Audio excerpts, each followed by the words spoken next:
All right, no wasting time for the intro today. Oscars Mafia. I don't know what episode this is. George, Jazz is here.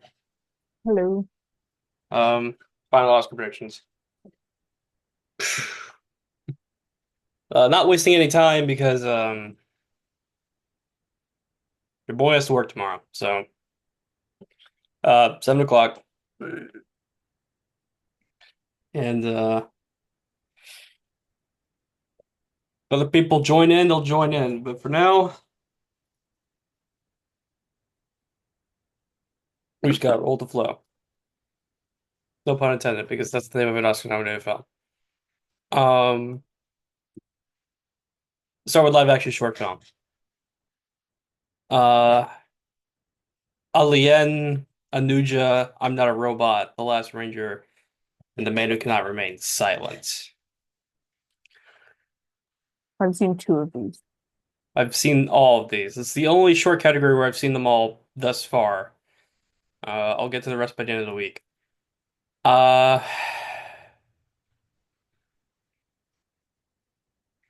I'm relying on a very gutsy call here. And Are you going to Man Who uh, Cannot Remain Silent? Oh, whatever it's called. no, no, that isn't what I'm doing. Um, Wait, sorry, I'm trying to find something real quick.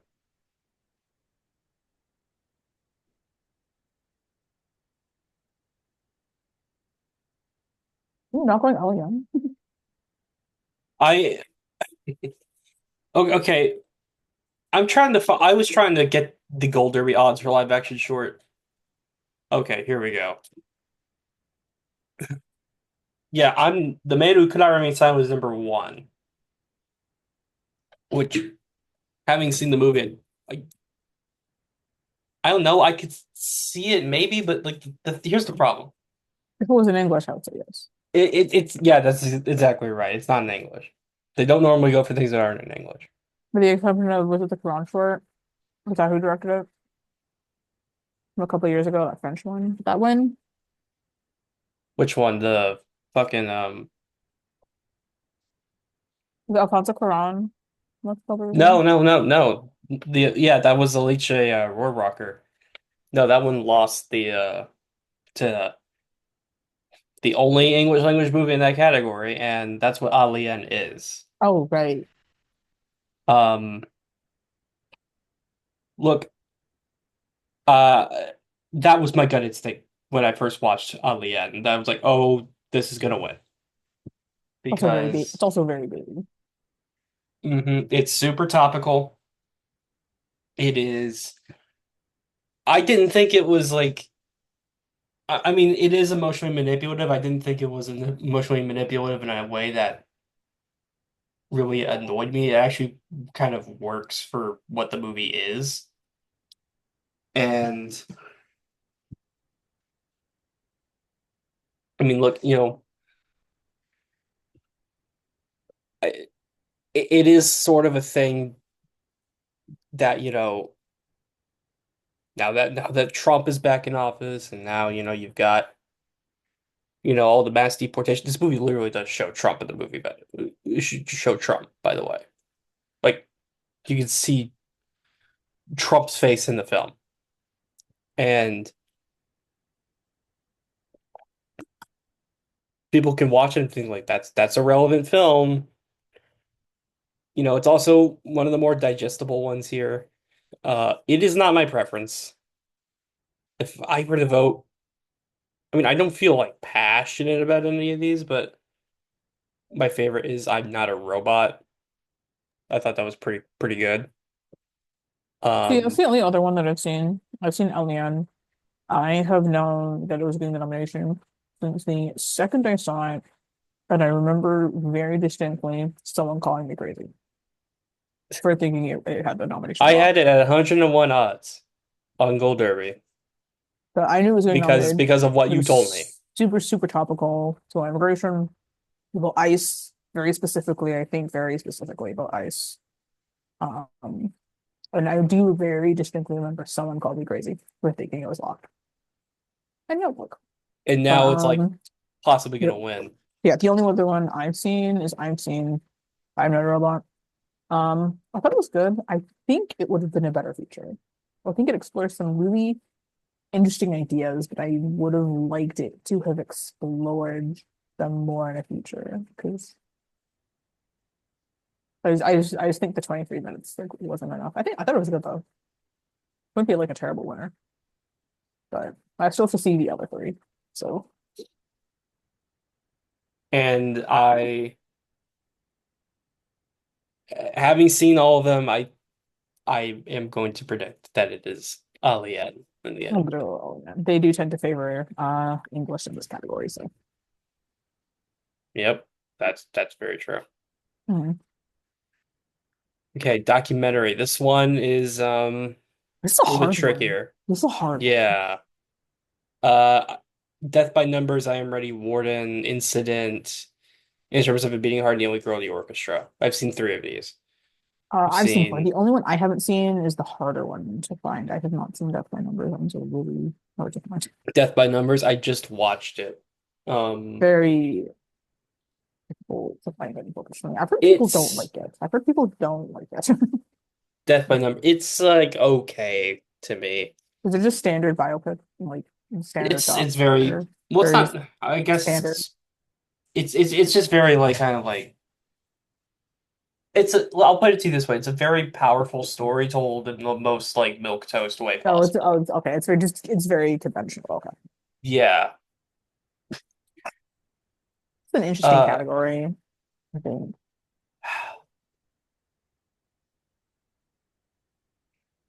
I Am Ready I Warden would be the one that like pisses people off the most. I hated that already one. It's not good. Did not. Um, It reminded me of Stranger at the Gate. You see why I said that, right? It reminded me yeah. of Stranger at the Gate, which I also didn't like. This is a tough Um, category because I could see probably almost any of these ones for just like all the like different reasons. I think there is an argument to any of them. If I'm being super honest. This is a hard category this year. I mean, the shows are always hard, but I feel like there's no clear. I mean, I guess you could say incidents the front run, I guess. Let me check what Gold Derby has because I don't But know Gold Derby whether doesn't know anything about the shorts. They just pick the top five. They just pick whatever's included. I know, but like I have I Am Ready Warden out front. I don't know if I Am Ready Warden would What does win. awards expert have? Incident, probably. I guess it's incident. What's the other one you say? They have only grown the orchestra. What's the other? Oh, the only around the orchestra is the other one you need to see, right? Yeah, that and Incident. It's hard because I don't because like early girl the orchestra is very basic, very basic documentary. I don't think it really says very much other than the typical like first girl to do something, first woman to do something. Like I don't think it really says very much. It's very easily digestible, very accessible. If they want to go for something lighthearted, I think they would go for this over Instruments of a Beating Heart. If want to do something lighthearted, don't want to do something that's, I guess, uh, Instruments of a darker Beating in Heart is tone. like it's It's cute. fine. It's cute. It's That was cute, cute. That but was like cute. I came away from it like just feeling nothing from it. That was cute. I see why they nominated it because it's a very, I guess, very happy documentary in comparison to Like so many of the other contenders. it like I watched it and I was like I got the sense that it would work better on children than it would uh on adults because I liked it. I thought it was cute. yeah. I see why it was nominated just because it's just very lighthearted. Uh how often does Netflix win in the short categories? Like dog shit specifically, or shirts in Just general. any of them. I feel like we that would take a hot second to go through. Because they had Like, Henry Sugar, they had Elephant Whisperers. we're gonna take a hot No, I don't think second. they won in 2021. We're gonna I take th a real hot second. um let's see. Oh, wasn't the If Anything Happens, I Love You, wasn't that That Netflix? I was think it was Netflix. Netflix. Your Henry Sugar was Uh Netflix. I don't think they had anything. They didn't have anything there. Oh no, Night Ride was them. No, Night Ride wasn't them. They had another one. Um, Long Goodbye wasn't them. Two Distant Strangers wasn't them. wait, Two Days Strangers was Netflix, wasn't it? Oh, it was. Yeah, it was Yeah, I their was gonna first. So say Two that's where I Distant watched it. Strangers. Two Distant Strangers was their first win in live action, Yeah, and because they then had period end of sentence a couple years before that one. yeah. So Two Distant Strangers, and then Henry Sugar one. But Henry Sugar didn't come to Netflix that one because it was Wes Anderson. Right. Um, Um, Last Repair Shop was the New York Times or whatever, LA Times. Elephant Whispers was Last Repair Shop was Netflix. Searchlight, which is interesting. What's there? Elephant Whispers was them. Yeah. Queer Basketball was New York Times. Colette was not them. That they did have a contender that year, which was Love Song for Latasha, which I think everyone predicted. Everyone predicted Love Song for Latasha because it was the most talked about. Um, it was no way Elephant Whispers was their first. Yeah, no way Elephant Whispers was their first play in the that category. Yeah, Period End of Sentence one. So they did like relatively okay in the shorts. Like they do relatively okay. Okay. The White Hmm. Helmets one, that was a little Lepo. That one back in 2016. Yeah, they do fairly okay. I don't know if they win because of specifically Netflix. So I think, like, I mean, like again, obviously, what Henry Sugar won because it was Wes Anderson. So, and Two Distant Strangers won because it was very timely, whether it was good or not. Um, I'm gonna withhold from saying um, this is my final prediction until I actually but, watch all of these. But If Anything I Happens, I Love You was Netflix, and then before that, I think Pixar actually had quite a hold on the category before that. So it's hard because Only Group Orchestra, I don't know if it's just too basic. That could be the thing. It could just be too basic. Yeah, I'm gonna withhold on making a final prediction, like etched in stone prediction, until I actually watch the other two. But uh, I think for now I'll go with Only Girl in the Orchestra. And then Um, like Death by Numbers could win just because it's also very I mean school shootings obviously all very topical. yeah. It's about a school shooting that I think a lot of people know very well. It was all over the news. Incident, I mean, obviously very That topical. one seems like it's the best by Always. far. But I think the presentation of it could be a little off-putting for some people because I know some people have been a little apprehensive towards the like how it's like put together and stuff. Um, because it's just basically like body cam footage and um like camera footage, like security camera footage and stuff. So I've seen some people a little apprehensive towards that. The only criticism I've seen of it, which I don't super agree with. I think it's great, but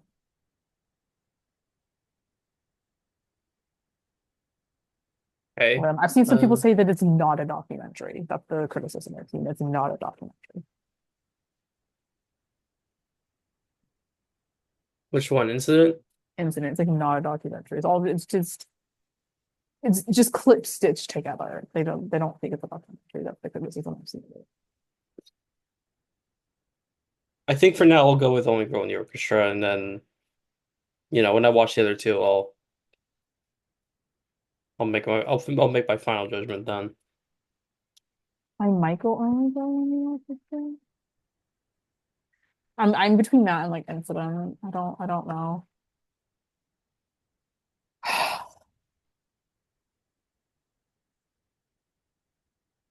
An animated might be good. Yeah, anime short So, films not that easy either. oh, that was Beautiful easy. Men, In the Shadow of the Cypress, Magic Candies, Wander to Wonder, and Yuck. This is the only one with precursors. Let's um let's start with the obvious question because I actually have not seen any of these yet. I'm going to, I've seen all but Beautiful Man. are any of these in English? I think Wonder to Wonder is it in English. I don't know if Beautiful Man is in English. So I haven't seen it.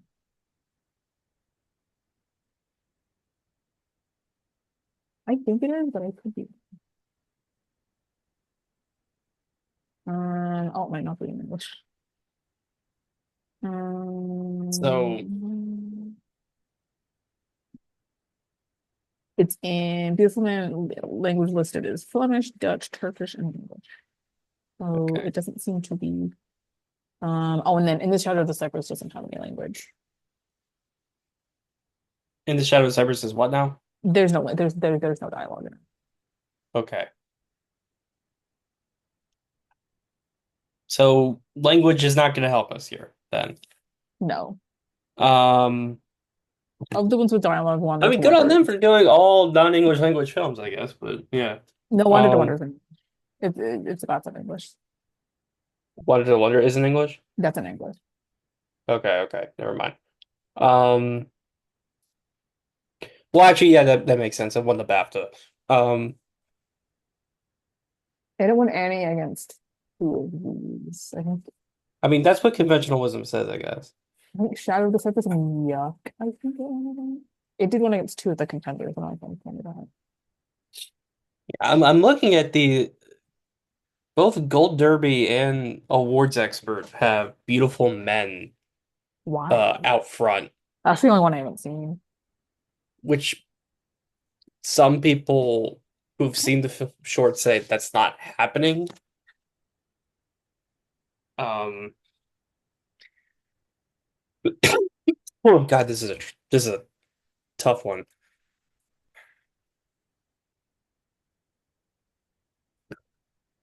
I definitely am not going to make a final call until I've seen all of I'm actually these. looking through the Oscar expert server because I know that there are people who have seen all of these and seen like what they think.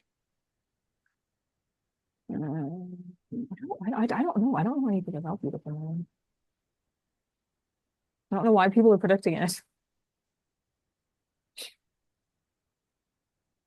What are the people I'm following on Awards Expert predicting?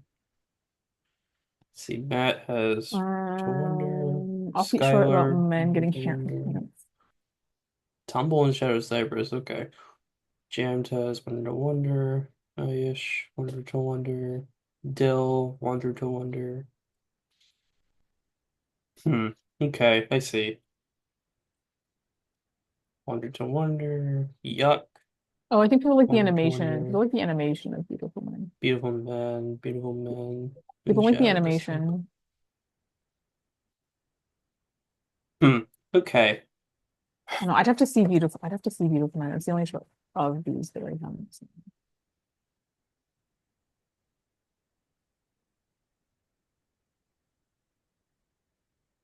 I okay. My podcast prediction is going to be Wonder to Wonder, or at least as right now, my immediate prediction is going to be Wonder. That's the safe pick. If you want to be safe, you go longer to longer. Now, what I might do is I might cheat, and I might not release this podcast until after I've seen all of these. At which point, I will say this is what I'm going to predict instead.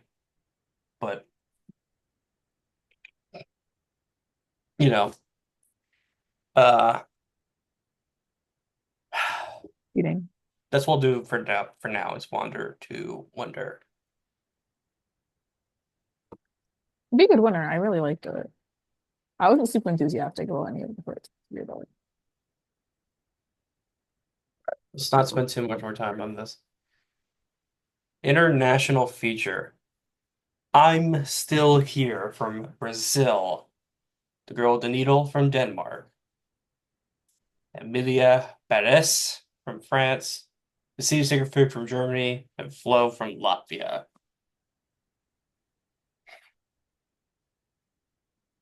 So are you feeling stressed at this category, or are you still feeling confident that it'll be, or maybe not confident, but like good that it'll be Emilia Perez? Oh no, I'm so stressed about this category. I'm so stressed about this category. I'm so stressed about going Amelia Perez than it being I'm Still Here, which I mean, I think I would prefer, or being ballsy and going I'm Still Here, but then it being Amelia Perez. I'm so stressed. This is very interesting because this is the first time we've ever had two Best Picture nominees in an international feature. What a Um, shame it had to be Amelia Perez. What a shame. I see, awards expert has I'm Still Here, I'm gonna try to be hopeful. I and think Gold Derby I think has the same actually. I think Yep. I'm gonna end up going Amelia Perez. I think there could be enough support for I'm Still Here. Um, but I would rather go Amelia Perez than be wrong, I think for me. I'm Here's what just I I think in this am. category, I don't know how much the Carla controversy is going to affect it, considering it's clear that Europe doesn't care. Well, Europe does not care. They give no fucks about the controversy. Europe clearly doesn't care, but I think clearly, like the movie lost PGA, right? And the voting for PGA ended literally the day Carlos' tweets came out. So it was never going to win Best Picture anyway. So like people were saying like, "Oh, Carlos Fiasco like single-handedly saved us from a movie Best Picture win." No, she didn't. The movie was just never fucking winning anyway. Um,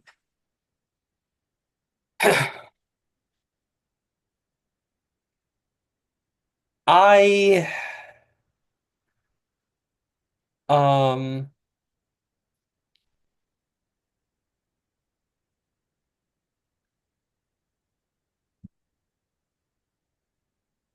what I think is you have to kind of weigh is because not only does Emilia Perez have a Best Picture nomination, it has a Best Director nomination, it has a Best Screenplay nomination, it has the most nominations of any film this year. And I'm Still Here, while it has, a Best Picture nomination, very impressively so, it doesn't have a Best Director nomination. It doesn't have a Screenplay nomination. And I guess you're just gonna have to weigh that element alongside um, you know, how much do you think I'm Still Here surged since the movie got the Best Picture nomination.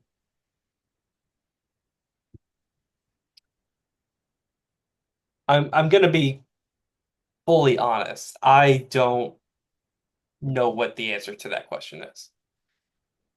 And I feel like people who are down on Amelia Perez, you know, Ding Dong, the witch is dead, not winning PGA, not winning, or the fucking, the Carla tweets or, you know, Jacques Audiard saying Spanish is the language of the peasants or whatever. Like, that hasn't stopped the film in the categories where it's strongest, meaning, song, Zoe Saldana, and technically this as well. Uh, I'll say this. Had I'm Still Here won the BAFTA, or honestly, if anything other than Amelia Perez won the BAFTA, I think I probably would go ahead and predict I'm Still Here because that would be enough evidence for me to say, okay, you know, clearly this movie has lost some support somewhere. Um, but uh, I ultimately feel like um, they're just going to default to the film that they like more, which is Amelia Perez. And yeah, that is how I'm thinking about it. Yeah. Uh, Not to try to use these as a justification for my predictions because it's not really a good thing to do. What do anonymous ballots have to say about I'm Still Here right now, or like where is it in the? It's leading and not for international. It's leading. Amelia Press doesn't have a single vote yet, which is really interesting, by the way. Trying to find this year's. Hold on a second.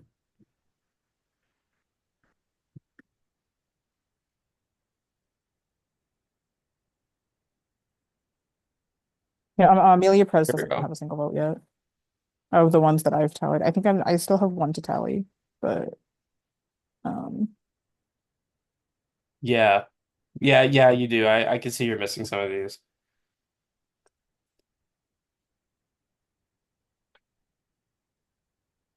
yeah, I think I have one to tally. I know I have one from Next Best Picture, Yeah, but yeah, that's the one I was thinking of.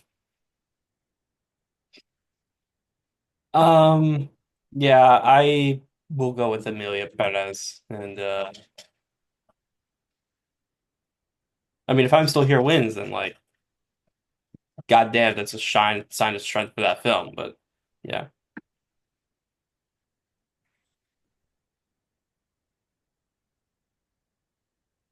all right.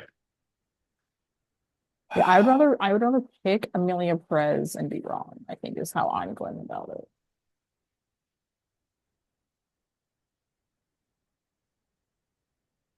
That's where I'm at. All right. Uh, Same. let's move on. Another Kind of was a headache difficult though. But it's nice. This is the category. first race we've had an international feature, anything close to a race an international feature in like 7 years, Long which is time, a yeah. really long time. I don't even know what the last one was. It was before I was following the Oscars. I'm pretty It's sure. before I was too. Yeah, goddamn.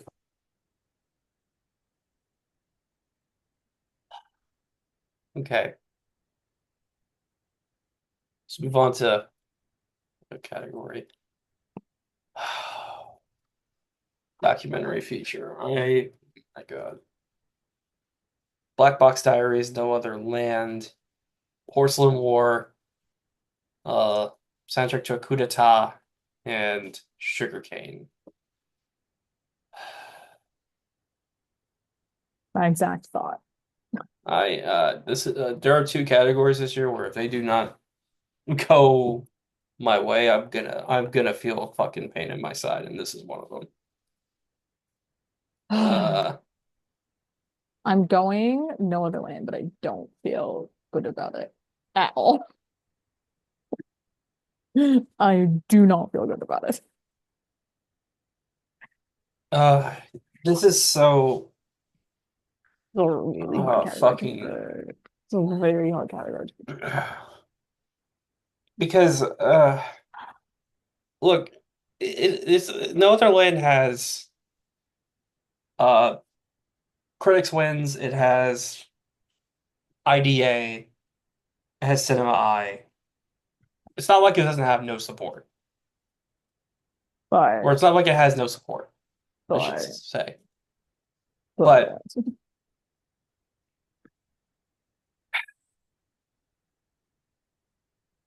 BAFTA, which Britain typically viewed as more sympathetic to Palestine than the US, going for Superman over this,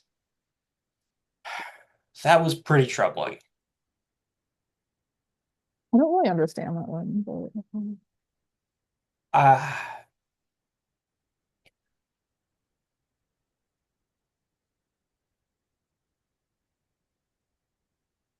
that is largely coupled with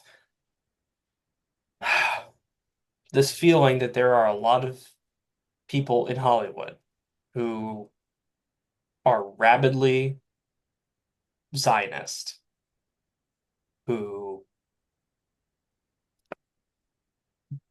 straight up refuse to watch this film. And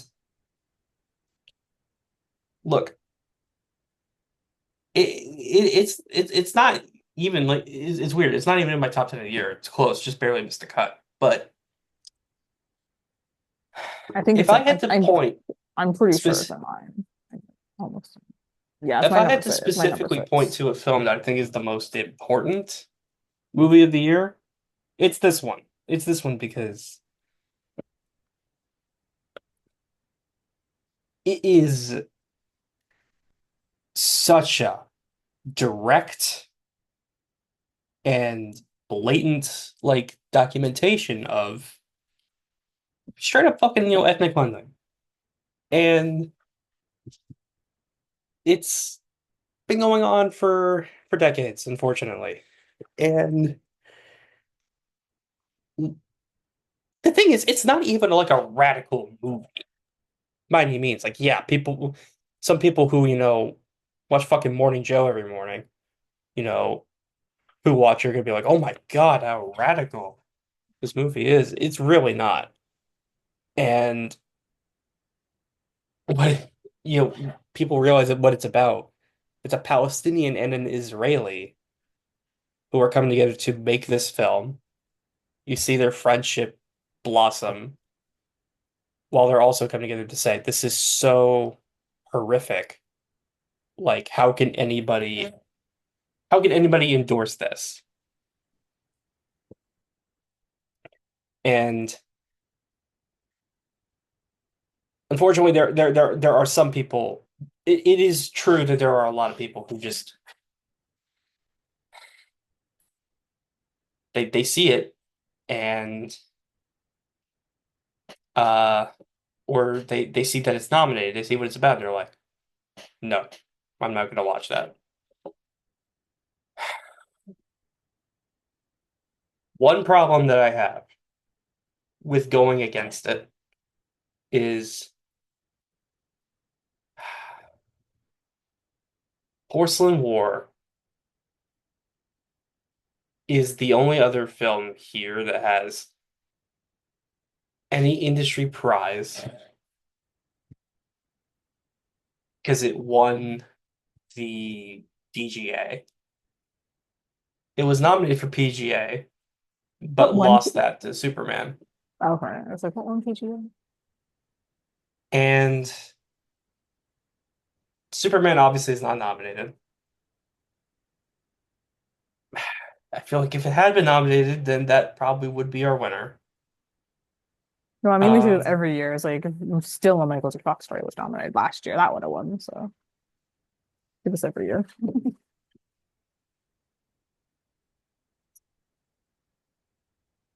Here's the thing that really upsets me is really getting to me though, is that like if Porcelain War fucking wins, it's gonna be like a really, really like ugh, like not ugh in a way that was like, oh my God, so terrible, but It's that like it's so bland I was gonna say I've heard it's and not really good. I do want to watch it at it, some it point. I've heard it's not just not very good, it's so unfortunately. bland and so I've heard it doesn't like dig it into doesn't the say anything really about Ukraine versus Russia I've heard that it just doesn't dig into the topic of like this intersection of like art and war. it really doesn't say anything. Is the thing. And it like if they go for it to because oh it's Russia Ukraine that's a really important thing and they're ignoring something that is equally important, not that far away from Ukraine simply because they've been brainwashed into thinking Israel is this amazing nation that's going to protect all the Jewish people and fuck the Palestinians, right? Like um if they go with that just then I'm sorry, that's a fucking cowardly move. That's a fucking Is it rude to say cowardly move are on they the Academy's part, and that would make me really. That's one reason that would make me really upset. that sounded like an asshole. Are they gonna go with an anti-Russia movie for a third, you know? That's very rude. I understand that everything going on in Russia and Ukraine is very important. But are they gonna do an anti-Russia movie again? Well, 2022 wasn't Ukraine, but it was Russia. Yeah, that's why I say anti-Russia. That's why I say anti-Russia specifically, Yeah. and not Russia-Ukraine. So, like, do you think they're gonna do like an anti-Russia topic again? Sounds very rude, but like it's like a genuine concern. Uh, I I don't know if for doc they'll go like, oh, we've already done this kind of topic before.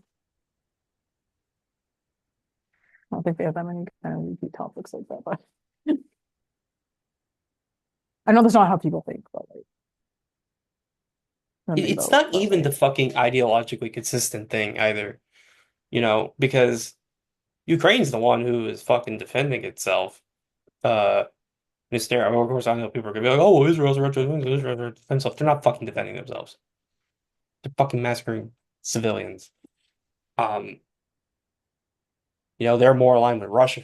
They're more like Russia in this scenario. But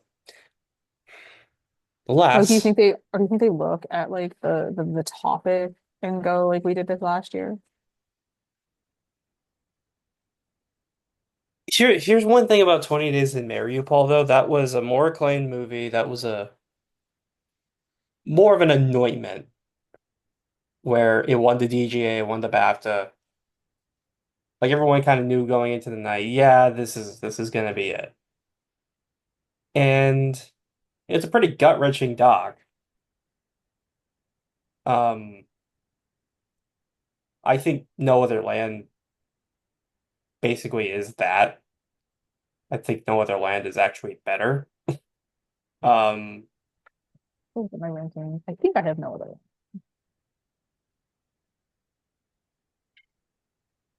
I don't know. I just haven't felt.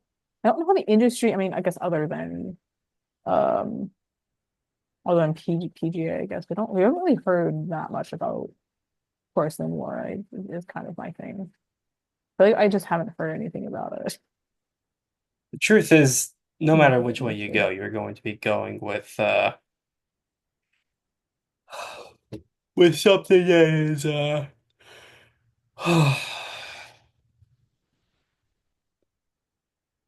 with something that's not going to make total sense. Yeah.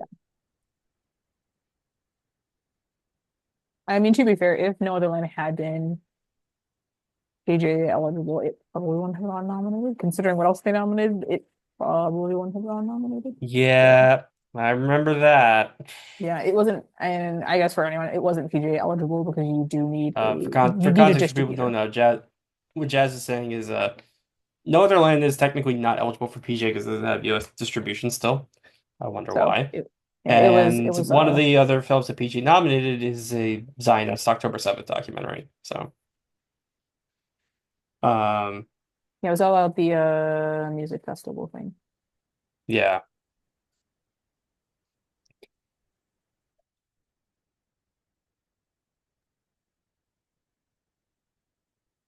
I just feel like I don't know, I feel like Person Word won't make any sense as a winner. It doesn't make any sense to me as a winner. God, that would really piss me off. It doesn't make any There's sense two to me as a categories this year, winner. don't it? That would make me, upset if they don't go my way. Granted, for different reasons, but Yeah, I don't that know. one, the other one would just make me more disappointed. This one would actually make me angry. So, Person Word just doesn't make any sense to me as a winner. I don't know. It's hard because Person Word obviously was it shortlisted? Was it longlisted at BAFTA? I don't think so, no. Okay. This is a hard year for Doc. This is just a sweet. I I I think we're gonna go No Other Land still, because I don't know. I feel like this that one. one I feel like that one just has like the most passion that we can see. I just don't. I don't know. I don't see any passion for any of the other contenders, really.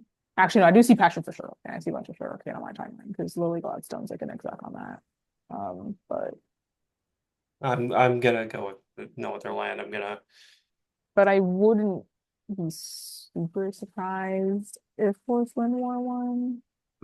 I I don't. won't be shocked, but I will be very I don't like think. it will be reminiscent of me seeing Bohemian Rhapsody when film editing. I would be like, I don't think it'll be a win that league as well. It'll age very badly, like the second it wins. yeah. So, so I just don't think it's gonna age well. Like No Other Land losing documentary feature would age very, very badly.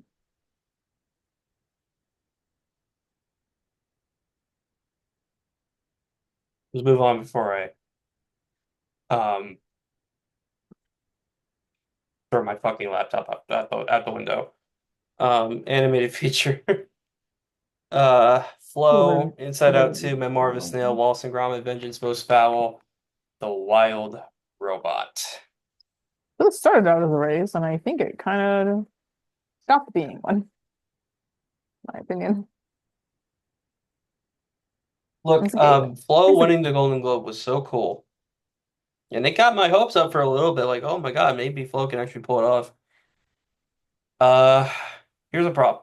The problem ultimately, aside from it losing BAFTA, which is obviously bad for any movie I mean, to in be this fair, category. it lost to Walt and Gromit, so Um,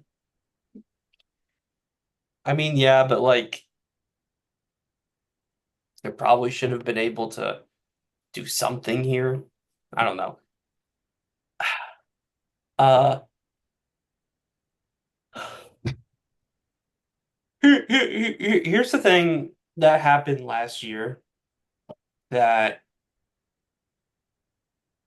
because a lot of people want to compare it to last year. They did this with a lot of things. Jeremy would just compare what happened to the year before. But this year in particular, a lot of it's like, oh my God, well, the Wild Robot beat Spider-Verse, or not the Wild Robot. What the fuck am I saying? The Boy and the Heron beat Spider-Verse, and Spider-Verse was the front runner, and uh, that was not a mainstream movie. That was not the most popular movie. And I have a lot of problems with that specific argument. For one thing, I don't think you can definitively I mean, yes, Spider-Verse was more popular, but you can't say Boy and the Heron wasn't popular because it made money, and also it's Hayao fucking Miyazaki. And That's another factor in it as well. Hayao Miyazaki. He is a legend not just among animation fans, he's a legend among cinephiles generally. He's considered one of the greatest directors to ever live. And this was considered like by a lot of people one of his best movies. One of his most like his most personal at the very least. And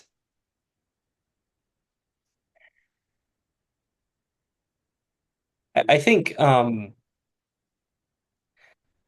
that's really what kind of tipped it over to that plus the fact that Spider-Verse was a sequel. Yeah. They don't care about sequels. They really do not. I know Toy Story 3 and 4 won. Toy Story 3 won when it had a Best Picture nomination, and also no other Toy Story movie before that had one. And Toy Story 4 won when the lineup was just like dead. When the competition was just like fucking A Christmas Movie and Missing Link, right? So Yeah.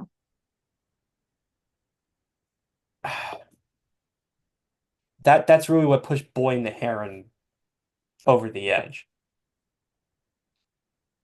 Now, Flow is my number one anime movie of the year. I would love it if it won. Gintz Zobolotus, if that's how I'm pronouncing his name. I love the guy. He is I not love his Miyazaki. I love his Twitter. His Twitter's fantastic. I love his Twitter. It's fantastic. He- he's not Miyazaki. No. He's not that kind of a name. And it is so cool how well Flow has done throughout the season. It really is. But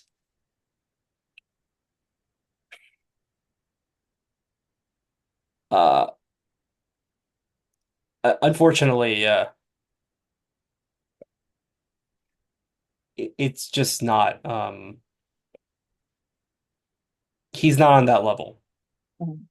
And I also don't think that Wallace and Gromit is like really that much in contention.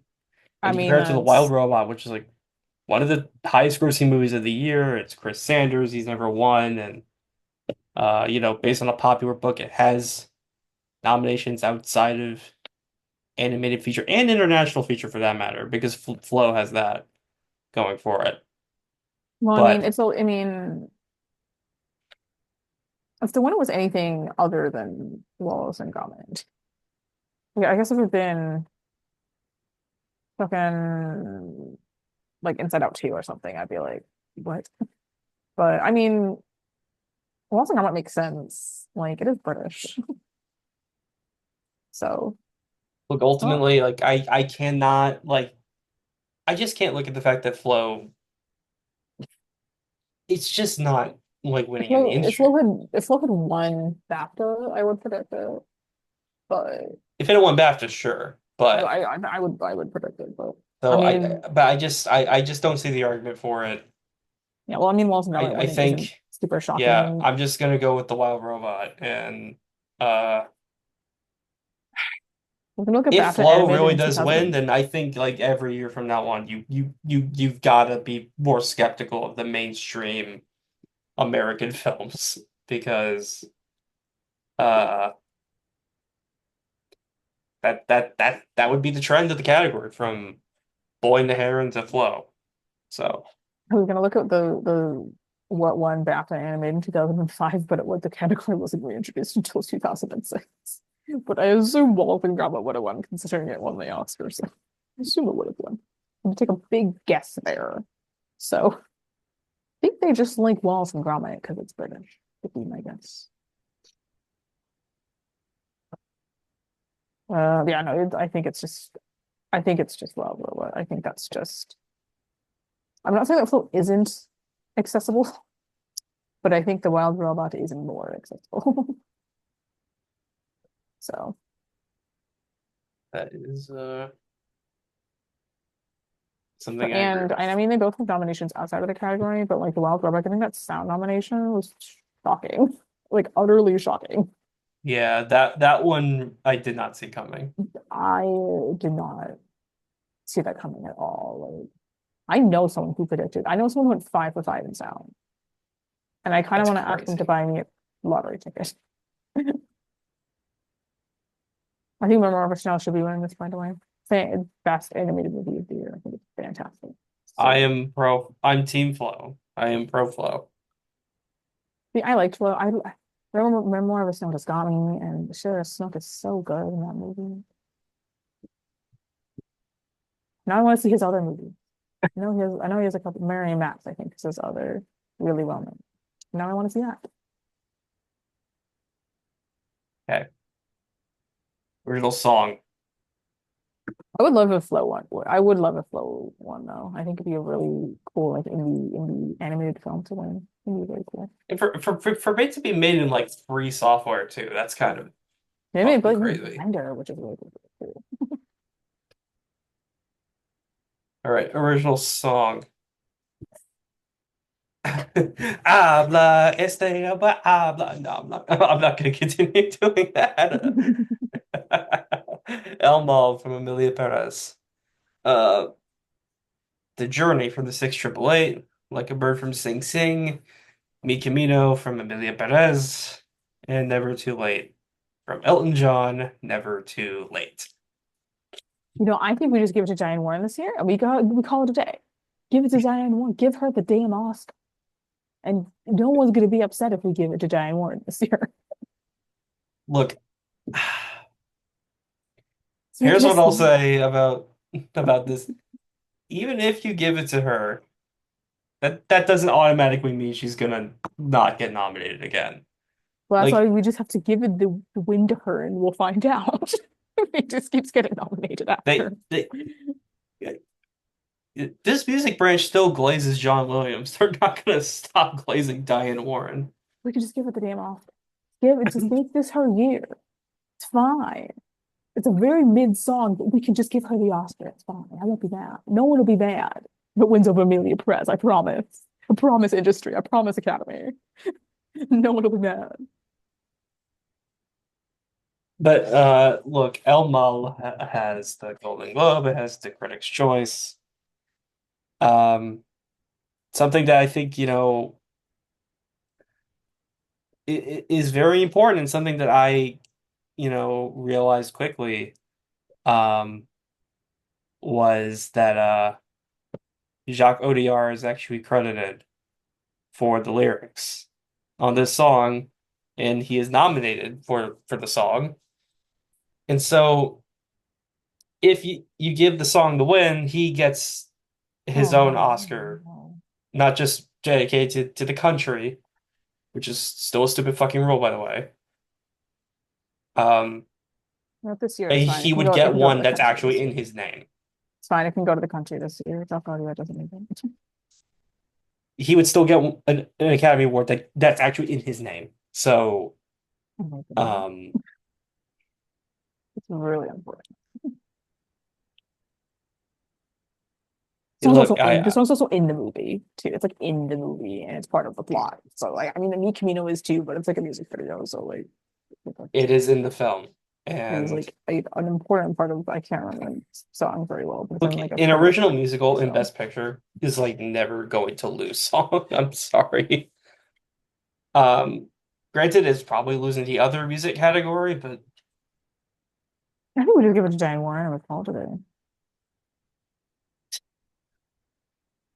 it's so funny when the Carla tweets came out. Everyone was like, "Oh my God, what if Amelia Perez goes 0-13? Oh my God, what if they finally give it to Diane Warren now?" And you look at the Studio Six Triple A, it's like, oh, it's Netflix. Also very unfortunate. So clearly they're not I mean changing it's not anything from that. I mean, I think there's like the tiniest chance that it loses international or it loses song, but I mean, it's not going over 13, obviously, because like it's like it's always clearly not losing. So okay, at least one win, sadly. It's not going to lose this category. Like, Unfortunate. as much as I would like to see Amelia Perez go 0-13 because that would be hilarious, I mean, it's not it's because winning they'll be at least winning. two. I think this is 0.01% chance that Diane Warren upsets you.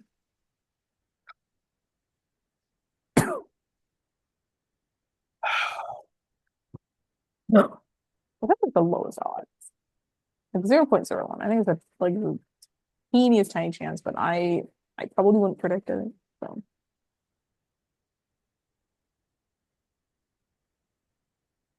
Okay, original score. The Brutalist. Ba ba ba ba. Okay, no. Um, Conclave. Okay,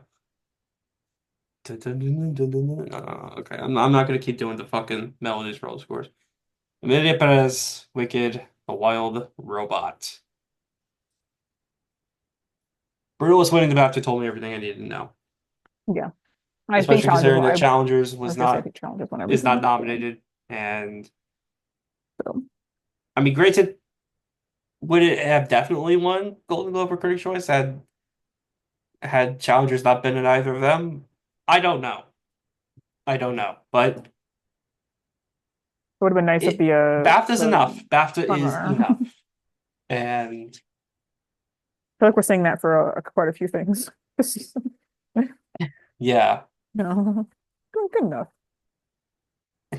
And ironic, it has the society composers and lyricists win too, which ironically I think is the only American Guild Award this movie has. That's kind of hilarious. But yeah,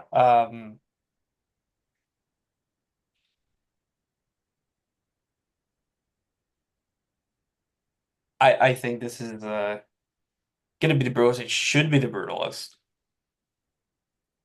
Yeah, And really, this is a good one. So I don't even know what two would be. I guess Conclave. I was gonna say, me and my friends were talking about. I was talking about this at the event that I hosted on the server. I think it was like Conclave, Yeah, I but guess that would be it also has a fantastic score that has. a good score.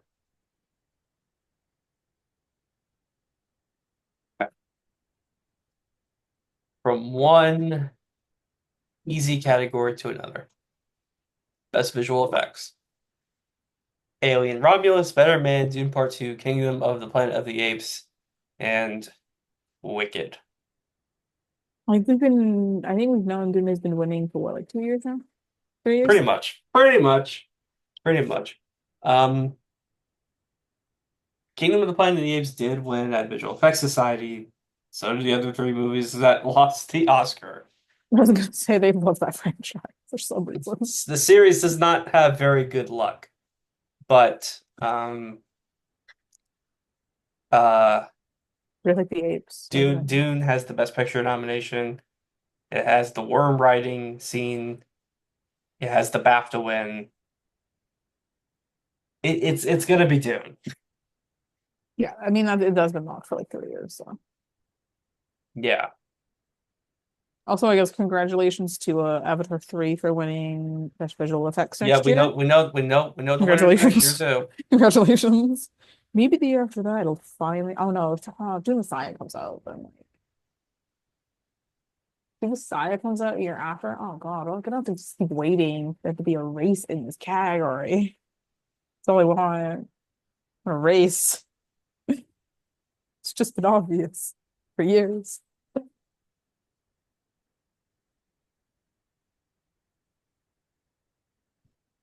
Okay. Uh, let's go with something that's I guess slightly less easy. Yeah. It's less easy. Also, I do love that. Sound. I also do love that Alien Romulus got in with no precursors. So, I wish I this had is gotten something because I would have predicted it if it did. no. So this is your everyone's little thing, little lesson. Predict the Alien movie. Then when the next one comes out, predict Alien. They fucking love the franchise. I think it has like, I think like almost every movie has a domination in VFX. They absolutely love the franchise. So Best sound. A Complete Unknown, Dune Part 2, Amelia Perez, Wicked, The Wild Robot. Dune, but I don't feel good about it. If I'm Here's what I will say. A Complete Unknown did win Cinema Audio Society. Um, you look at years where there's a split between that and BAFTA. They usually go with BAFTA, which obviously was Dune. Dune also won MPSE. I think if there were a split in the category, I might say Dune wins sound editing, A Complete Unknown wins sound mixing.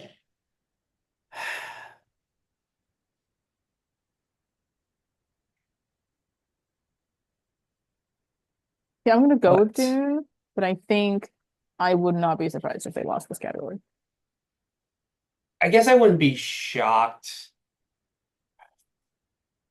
Um,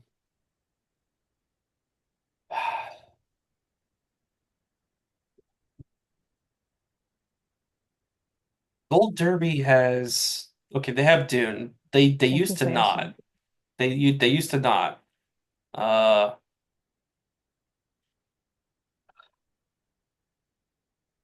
Wicked is number two, Complete Unknown is number three. And then what does awards expert? They have the same thing.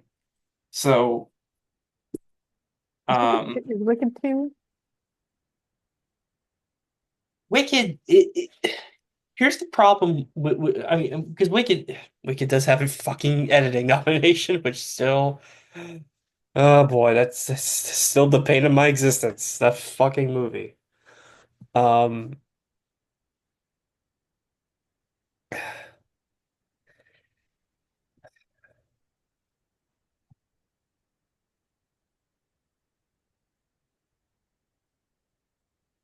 I feel like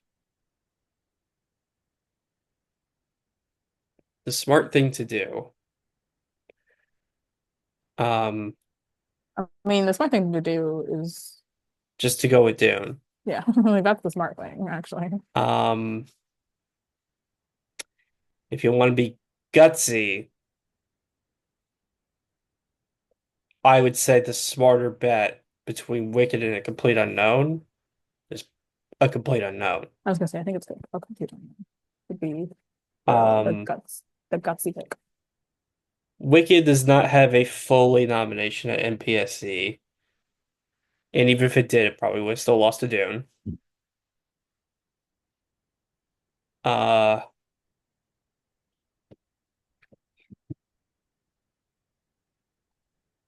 I will say Hmm. it would be very, very, very weird for A Complete Unknown to win sound and nothing else, unless you think Timmy is randomly winning now. Yeah.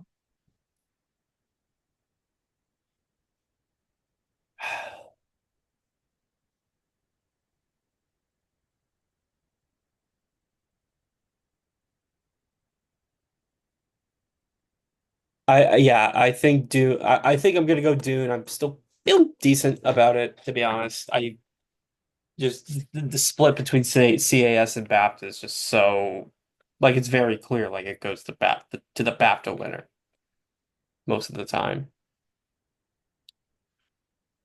Yeah, I think Dune's the smart pick here, but I don't think I would be insanely shocked if it lost. No, no, but I'm not gonna predict that either. I I will say mean, again, you don't really have a reason to, but yeah. yeah. I mean, I'm gonna say, I mean, anonymous ballots mean nothing. I tally all the anonymous ballots that I have for the past like 5 years now. But it's strange amount of shout outs for a complete unknown's sound design. People quite like the sound design of a complete unknown, which I wasn't really expecting. to like the degree that like people have talked about it in about I means see. nothing obviously, but people Interesting. they're very passionate about how it's done. I just like particularly like the performance scenes. Okay. I mean, obviously means nothing because such a small fraction, but it was not. I definitely was not expecting the passion that the sound design in that movie had.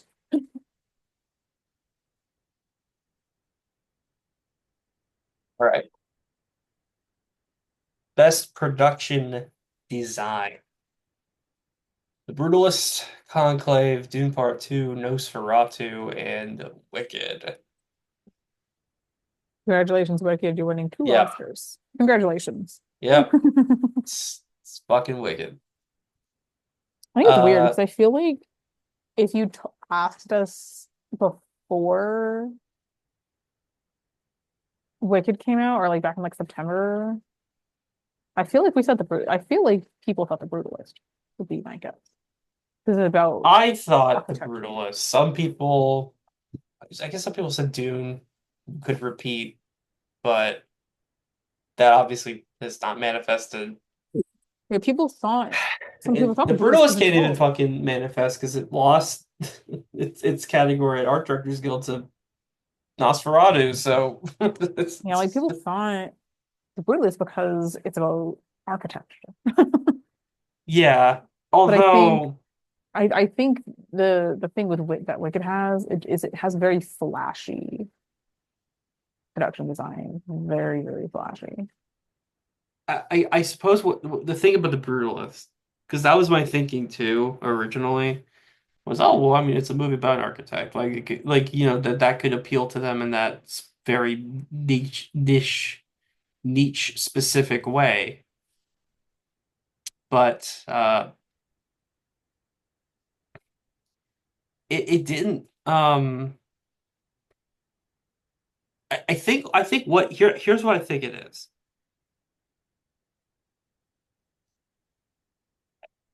Because the comparison, I guess, is to like Fan Thread. Fan Thread is about a fashion designer, and so of course it wins costumes, right? Fan Thread's costumes are very lavish, elegant, um, you know, kind of like high class, well, high class, relatively speaking. I guess it's like it's very like obvious what the achievement is there, and very obvious for people to appreciate. With the Brutalist, it's it's a style of architecture that is not particularly pretty, inherently, and it's impressive work. It's my preference of this lineup, but it's not something that people would go to uh for like, something beautiful to look at. It's not like he's designing like, you know, fucking chapels and castles and things like that, right? No. Yeah. Well, I mean, I guess the building he does build in this is a fucking church, but you know what I mean. You know what I mean. So, and yeah, I mean, look, Wicked, they fucking recreated the Yellow Brick Road and the village, the Emerald City. It is also worth noting Nathan Crowley's seventh nomination with no win. Yeah. Like that is one hell of a reason to go with this film. And yeah, it's gonna be Wicked.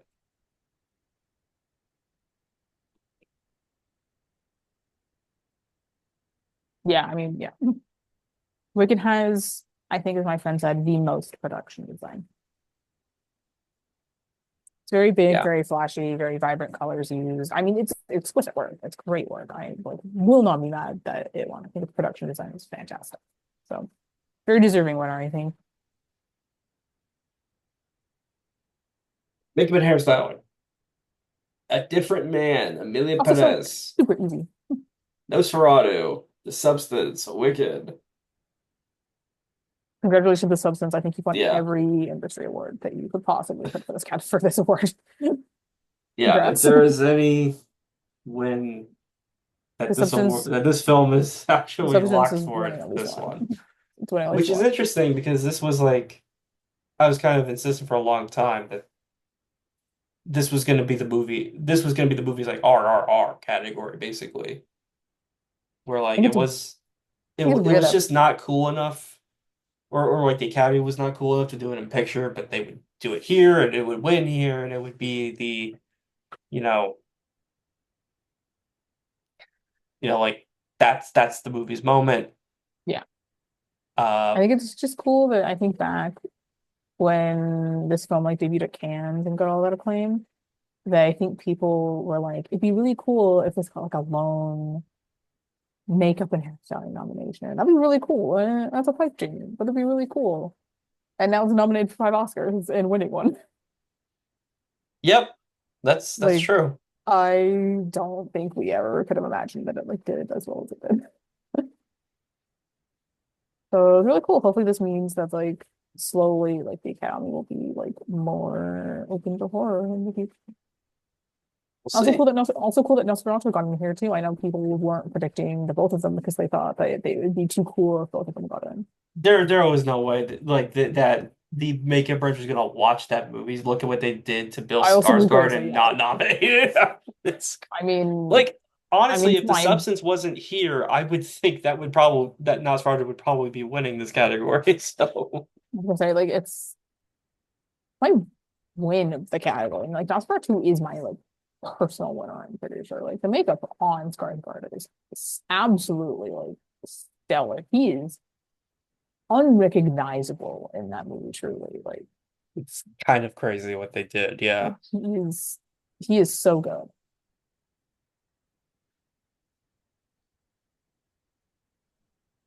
All right. Well, I think we can move on then.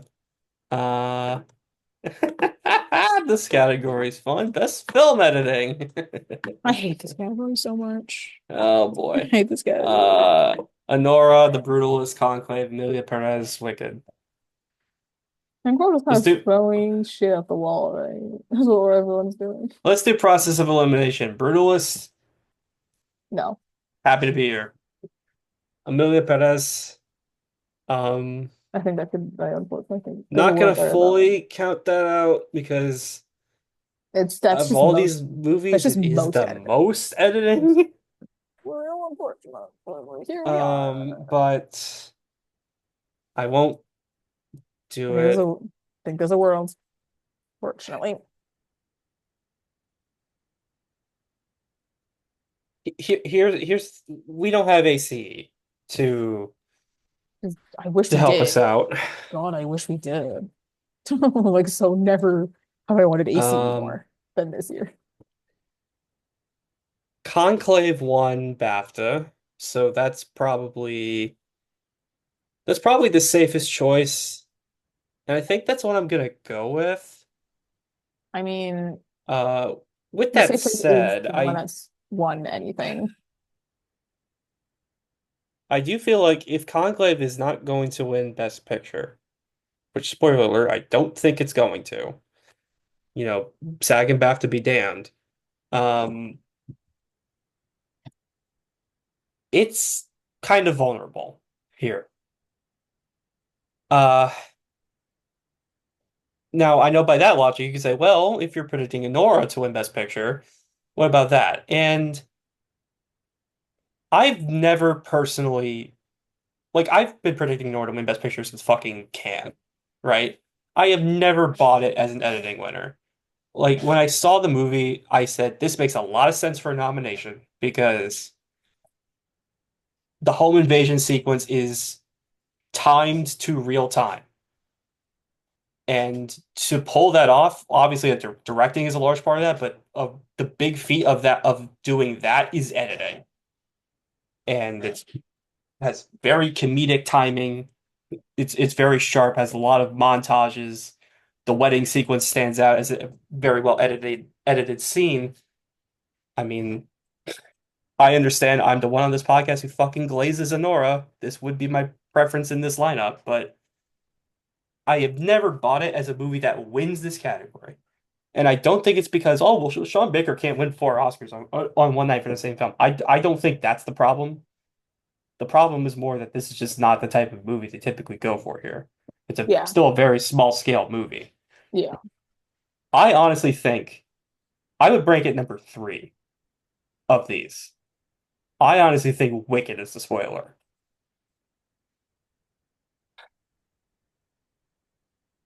And the reason I say Wicked,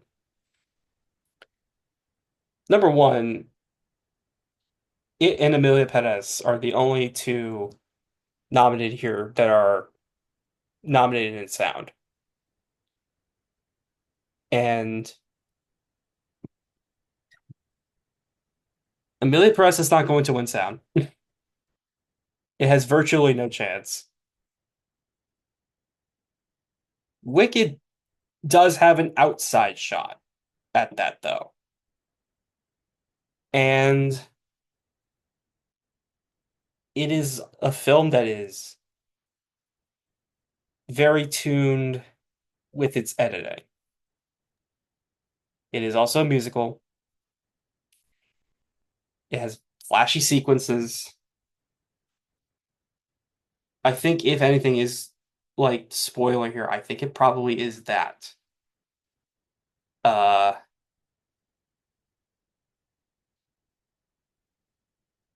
that being said, Wicked and also Nora both have an issue of some people complain about certain section of both of these films dragging.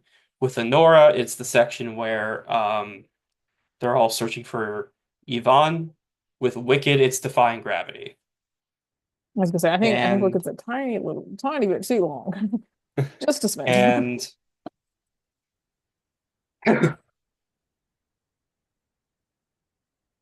uh that's an issue for both of them.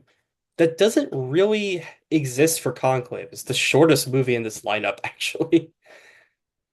Exactly 2 hours. It's very tight. It's I a was gonna say that's. thriller. I was gonna say that's not saying much. I think every single Best Picture nominated issue is over 2 hours. It's so really long this year. Yeah. Um, so look, on paper at least, it makes the most sense. I think, winning just screenplay and editing is an odd package, yes, but I feel like every year we kind of say, like, this seems too weird to happen, and it just happens. Like, I don't know. Uh, oh, is Coda really gonna win with Best Picture without director or editing? Yes. Or is Spotlight gonna win just picture and screenplay? Is fucking Everything Everywhere gonna win three acting awards? Is Zone of Interest really gonna fucking beat Oppenheimer in sound? Like that kind of shit. Uh, it happens all the time. So I'm not that concerned about that, really. I'm more concerned about like BAFTA being a bit of a red herring because they did also give that movie Best Film. Granted, the Oscars could just, I mean, they could just do screenplay and editing and that's it. I don't know. I'm going Conclave. Conclave's the safe pick because it's Yeah, it's the it's only the thing that's won safest any. pick. It's the only thing that's won anything that's not challengers. So Conclave's just the safe pick here, and I'm just gonna go safe. I think you can make an argument for all the movies. I'm just gonna go safe because I get very punished when I don't go safe in tech categories. So Here's what's really interesting.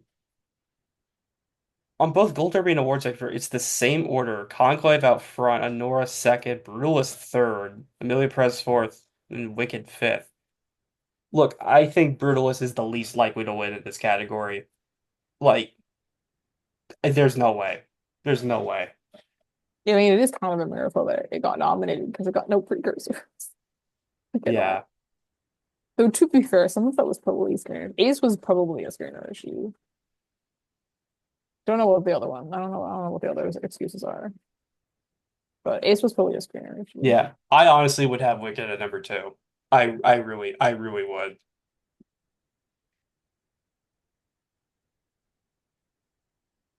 Yeah, I want Ace so badly. I understand why they moved because of the fires, but why did they move till after the Oscars? I don't fucking know. Oh, time. God. I don't fucking know. No, oh my God. Please.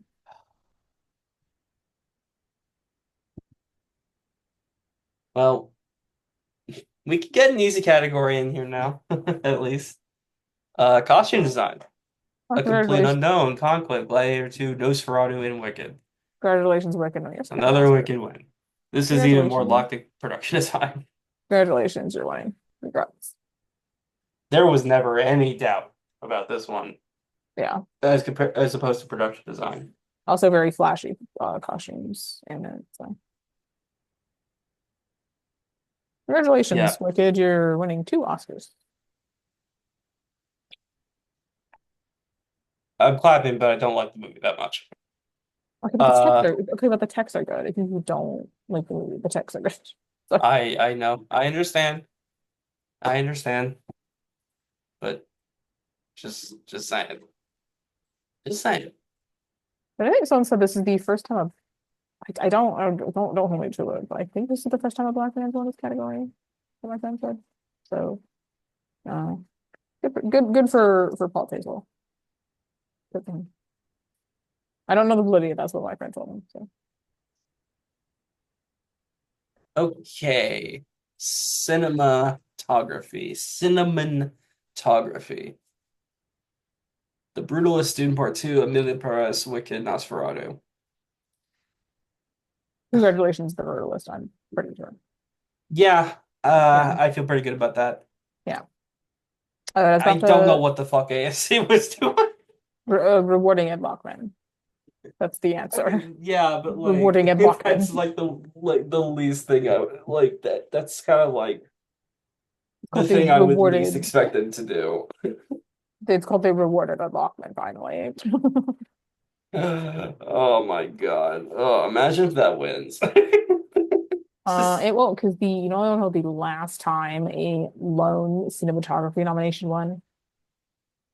The 1940s. It took like a real long time. wow. 1940s lone cinematography nominations do not win. I honestly think people just. I mean, I know you don't need to like watch a movie for cinematography, but I just think people will watch the darn movie. Like, I just think it's gonna be the one we skip. Let's be real here. Yeah, if they were gonna not go for the Brutalist, I would have expected them to go for Dune, no Nosferatu. No, no. Fucking Maria. I think just Luckman. Also, ASC, I'm pretty sure, has a really sketchy track record. I think they're only like a 50-50 track They're record with not the that great. Oscars. They're No. not good. They're not great. So, I mean, I mean, Brutalist is I understand Brutalist main is cabin, BSC. but The BSC. It is BAFTA. That's good enough for me. yeah, I understand main cabin, but make had BSC as well. And ASC. I want ASC and BSC. Yeah, it had ASC and BSC.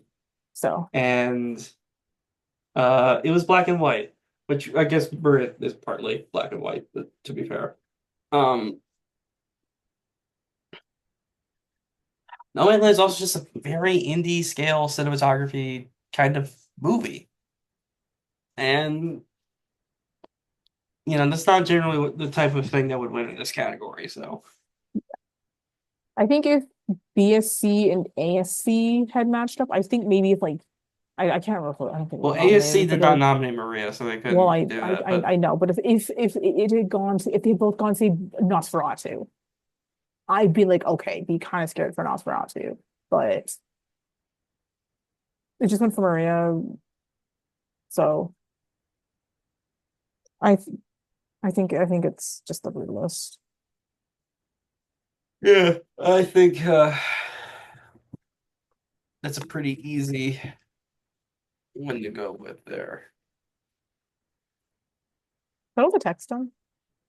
Yeah, we're done with the text. We got to move into above the line. Um, Original screenplay. Oh God, really? the one you're My hot take of the day is going. that I don't think this is as difficult as some people think it is. That's the one you're Um, going with. Honora, written by Sean Baker. The Brutalist, written by Brady Corbet, Mona Fastvold. A Real Pain, written by Jesse Eisenberg. September 5th, written by Moritz Binder, Tim Feldbaum, co-written by Alex David. The Substance, written by Corley Farjat.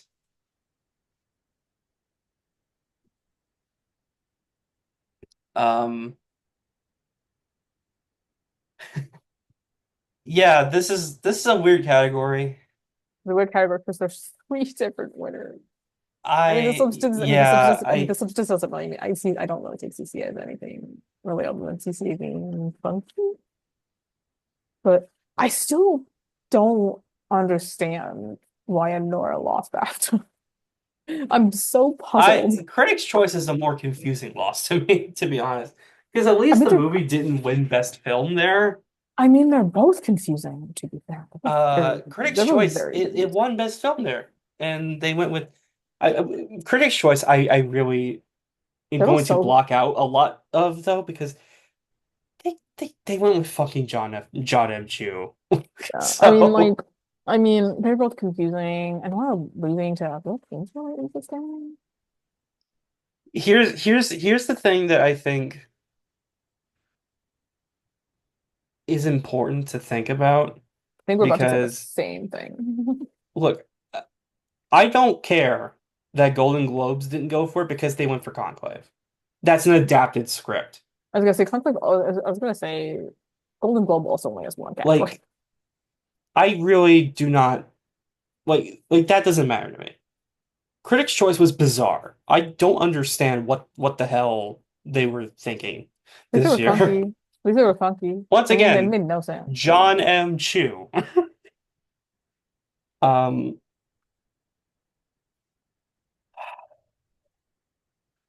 BAFTA also, what's more confusing to me than Anora not winning there is a real pain winning there yeah, because it's just confusing. I mean, I it like the didn't make the movie. long list for best film, and yet that I don't tally hate had the to have movie. been I don't hate the close. win.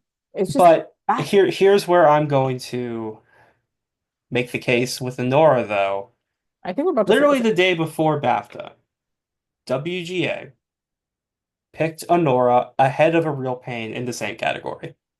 Now, WGA, I understand there's the caveat there of there's 1,000 ineligibilities, including three in this very Oscar lineup. However, typically the rule still stands that if um, you are nominated at WGA and you lose to another film that is nominated for the Oscar, you're kind of cooked. You're kind of cooked. Now, that's not to say that A Real Pain is fully out of it. Um, but when you consider the fact that Honora, beyond just having WGA, also has DGA and PGA, I think the lack of a Best Picture nomination is still too steep of a hill to climb. Okay, yeah, Had we did have the same thought, yeah. had the movie won WGA in addition to BAFTA, then I mean I think you would have to do it regardless. Had Honora not won PGA DGA, I think you would probably have you would have a case. I don't think I would predict it, but you would have a case. But the thing is like I just don't think it's gonna go against the Best Picture frontrunner. And I think what's more um I know people were really trying to go out for the substance. The substance is number two on Awards Expert. Uh, They're trying. look, if that movie couldn't win the fucking BAFTA award, I don't care what Critics' Choice did with it. Like that movie should that is a movie that should have won BAFTA if it was gonna win here. And of course you could say, but it wasn't at WGA. Maybe they would have gone for it. I'm like, I really don't buy that they would have, to be honest. Um, by virtue of the fact that, again, Honora won PGA DGA. And PGA DGA WGA actually have a lot of overlap. They obviously have overlap with the Academy, but they have overlap with each other as well. That's something a lot of people don't realize. And look, I think even if Honora were to not win Best Picture, it still has good odds in this category. And again, not to base this off anonymous ballots, which I'm not doing, but weirdly enough, based on your tallies, Jasmine, this is Honora's easiest category going off the anonymous ballots, Oh yeah, Nora's doing very well in this category, I'm pretty sure. I still have one to which is tally, but I'm pretty so, sure the next best picture one went on Nora would be my guess because I think they voted for Nora in picture. So yeah. And um Honora's, yeah. So, I think if A Real Pain had a picture nomination, I would consider it more. yeah. That too. I forgot to mention Yeah, that if earlier. Nora if A Real Pain had a picture nomination, I would honestly maybe predict it. Yeah, but it just doesn't have that. But yeah, without Um, it, I just don't feel like confident enough I'm to predict it, unfortunately. look, as I said, my hot take of the day, I don't think this is that as difficult as people make it out to be. Do I think it's locked? No. No. I don't want to make it seem like I think that's the case. But I also don't think it's realistic that a real pain or the substance is going to pull it off. I think I ultimately definitely don't think the substance. I think the what this substance was reminds just, me of to a certain extent I think the substance was just a weird critics' choice. is ironically considering where these movies were in their individual seasons, it reminds me a little bit of Green Book, where all the precursors in the original screenplay were very split. The favorite winning BAFTA, Green Book winning the Golden Globe, Eighth Grade winning WGA, Oh yeah, maybe my friend talked about and this, about what the last race in original screenplay uh, was. We had a whole conversation about this. First Reformed winning Critics' Choice. Um, at the end of the day, they just went with the movie that was winning Best Picture. And even if Anora doesn't win picture here, it's definitely going to be the closest of these films to winning picture. Yeah. Yeah, again, if A Real Pain had a picture nomination, I would possibly consider taking A Real Pain with a lot more confidence with the BAFTA win as well. But fortunately, BAFTA really threw me for a loop this year, especially with I another know category that Anora's involved in. Oh I was boy. not expecting A Real Pain to win. I was Yeah. not expecting that Yeah. definitely. That being said, a lot of people were going like, "Oh my God, the substance is going to win. The substance is going to win." I said I called bullshit on that. I'm glad I at least called bullshit on that. Yeah. So, I'm going to call bullshit on it here. I think it's probably third place, Real Pain second, if I had to guess. But yeah, I think it's probably just a Nora. I think, I'm not going to overthink it. I'm just going Nora. And I hope I don't overthink it. And I hope it is that. It's my favorite script of the year, so.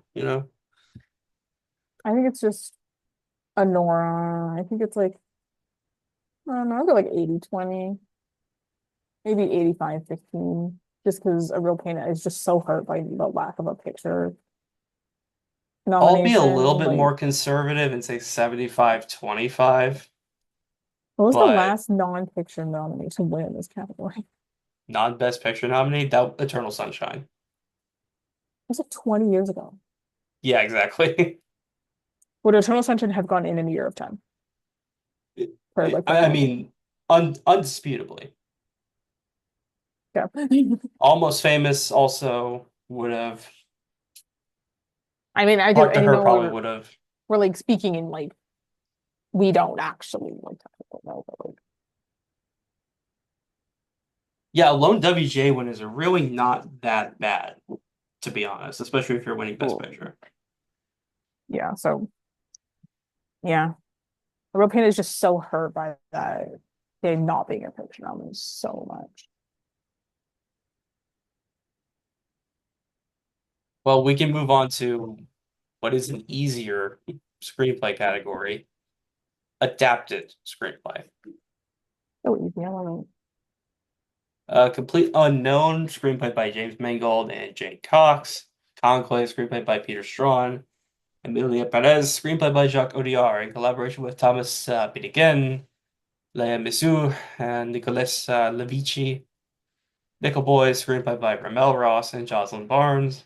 And Sing Sing, screenplay by Clint Bedley, Greg Quaidar, story by Clint Bedley, Greg Quaidar, Clarence Macklin, and John Devine G. Whitfield. It's Conclave. Conclave. Congrats. It won everything it was nominated for. Yeah, And it would have won WGA had it been eligible. But I'm really glad it wasn't because I'm glad that Nickel Boys won something. Really happy for it. I'm glad I won that because I was afraid it was going to be complete unknown. Uh, but regardless, it's here. We know the winner. Uh, yeah, this is easy. Yeah, super easy. Congrats, Conclave, winning every single award possible. No question.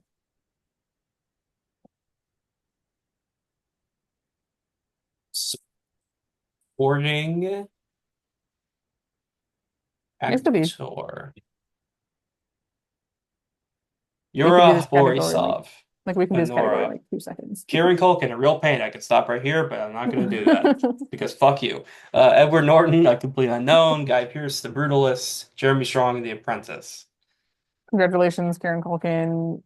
You swept your wedding despite not having a picture nomination. Congratulations. Yeah, this is just Yeah, I mean, he needed the suite to win because he's not in a picture too easy. nominee. Too easy. But congrats. I just really liked his performance. Uh,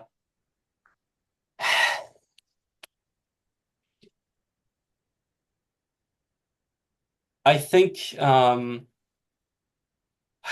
if anything was going to manifest for this, probably should have been at BAFTA. Um, whether he lost to Norton or I guess Borisov. Um, it should have happened there. Uh, but now it doesn't even matter who the fucking runner up is because he is swept. He is legitimately just swept everything. Yeah. And it's very interesting because if you asked me before this movie came out, hey, who do you think will be the first Succession actor to win an Oscar? I would not have guessed Kieran Culkin would be it. Neither would I. I would have guessed Jeremy Strong, ironically enough. Um, and he's one of the best people in this category, honestly. I think he'd be deserving of it. But alas, Culkin has basically pulled a Davine Joy Randolph from last year, just sweeping all the critics, all the major critics, and all the precursors. It's just this like season-long anointment that he's gonna get this win. Yeah.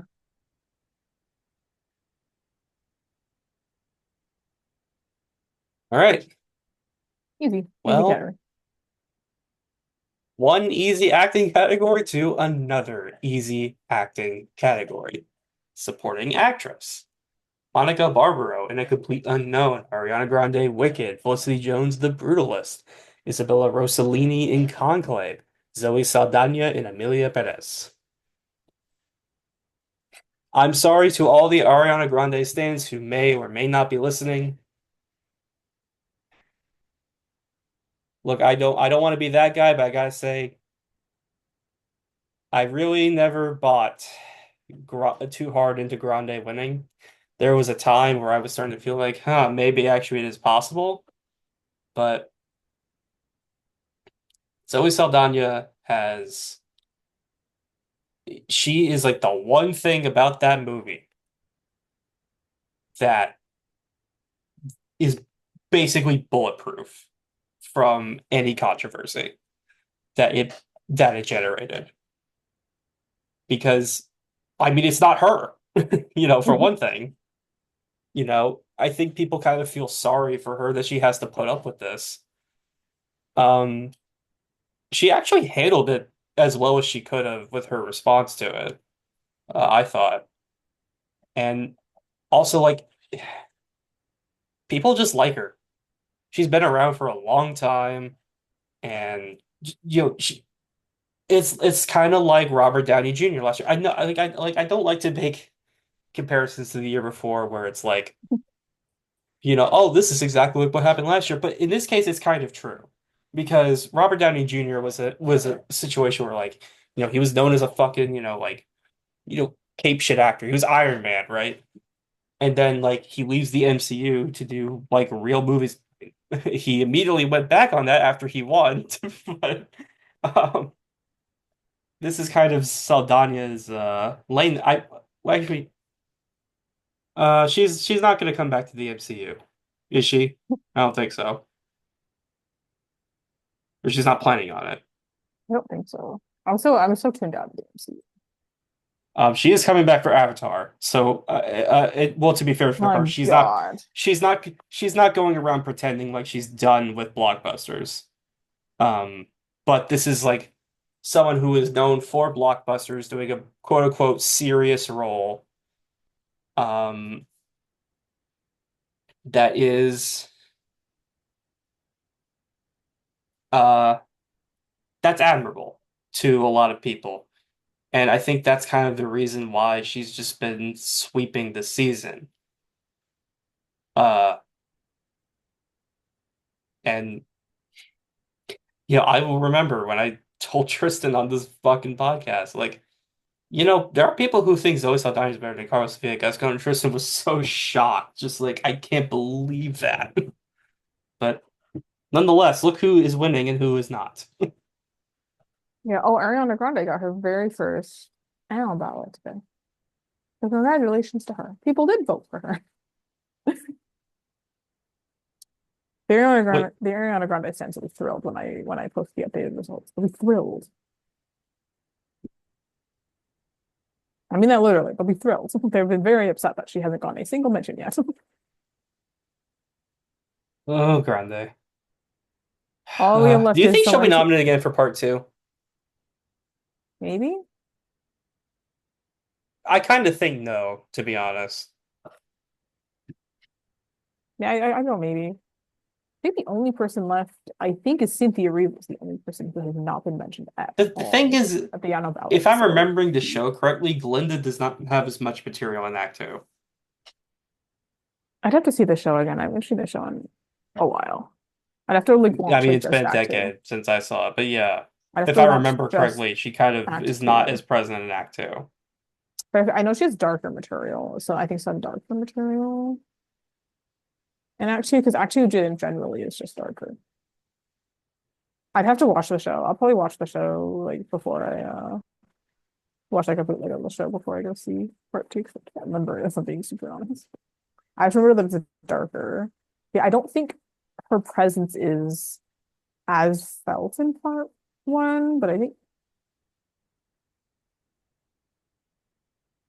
I have to watch it. I don't want to make any definitive statements. I have to watch it. Worth noting that I there think are three performances in music-based movies in this lineup. I'm just not realizing that. I think Cynthia will definitely get nominated for part two. I think she'll definitely win. Yeah, Cynthia's definitely I don't win. know. I So guess one point, I think the Oscars should made this point. Since the two films were filmed back to back, like it's kind of the same performance in a sense. um I guess it just depends on what kind of direction they decide they go with part two. Yeah, Because that's kind again, of what I. part two is the darker part when I remember it. So Yeah, I guess guess we'll see. um I can we'll totally figure see her that getting out. nominated again based on what I remember. So But congratulations, Zoe Saldana. You were the best part of a really shitty movie. And Congratulations, you were the okayest part of the team. oh boy. Best actor. I do not, I mean, I'm happy she has an Oscar, I guess.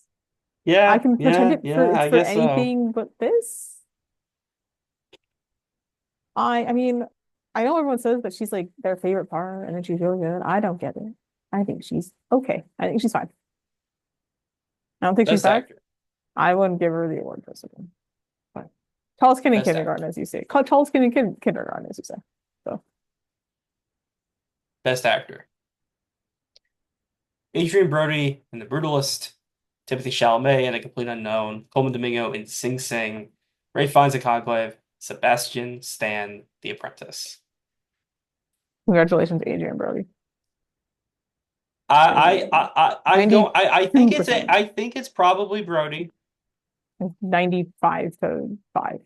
I I don't think SAG is nothing for Timmy.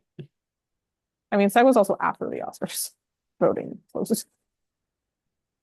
That's the hang up you have to consider is that, And it's very clear you know, that, and it's it's very not nothing, clear, but and it's I'm very not clear that really SAG, like that worried and it's just, about it. and it's just clear that SAG did not care for the Brutal, like at all. Like Brody was its only nomination. Apparently American Guilds don't fucking care for it. It hasn't won a single one. And I mean, Except like, I Society guess, like, Composer and Lyricist, which was in a fucking Mickey category. yeah, like, I mean, like, I guess thinking of like the makeup of SAG obviously has a lot of members, like, has like 100,000 members that aren't just A-list stars. It's a lot of just Kind like of crazy. regular old people, right? And I think a lot of the regular old people aren't going to watch a 3.5 hour long movie. I think is the reality. Like, Yeah. I unfortunately, I think mean, that's just the look, reality I'm of gonna it. say this. If Chalamet wins, I won't be shocked. I won't like it won't be like fucking Maybe a tiny bit shocked, like the tiniest bit. I won't be as That shocked as I was when I'm Still Here got a Best Picture nomination. I'll say that. okay. Um, I'd be a tiny bit shocked if he won. but I think it's gonna be Brody. I think it's like 85-15. Uh, Yeah, I feel like when Timmy eventually wins, which he's going to at some point, it's gonna be obvious. Like he's gonna sweep. yeah. Also, like Lone Stag's not a good book. I'm pretty sure. It If you is want to, not. not a good book. Granted, Lone Anything is not that great. Um, Look, but yeah, I think it's Brody. I think, I you think know, if this had happened before voting started, I would maybe consider taking it a tiny bit more. But because that took place just after voting ended, it can't really impact anything in that way. I mean, I just think it's Asian. even with that in mind, like it's not like even then, it's not like SAG is nothing. It's definitely something. But I'm not gonna I'm not gonna worry that hard about it. I'm not gonna stress that hard about it. Yeah.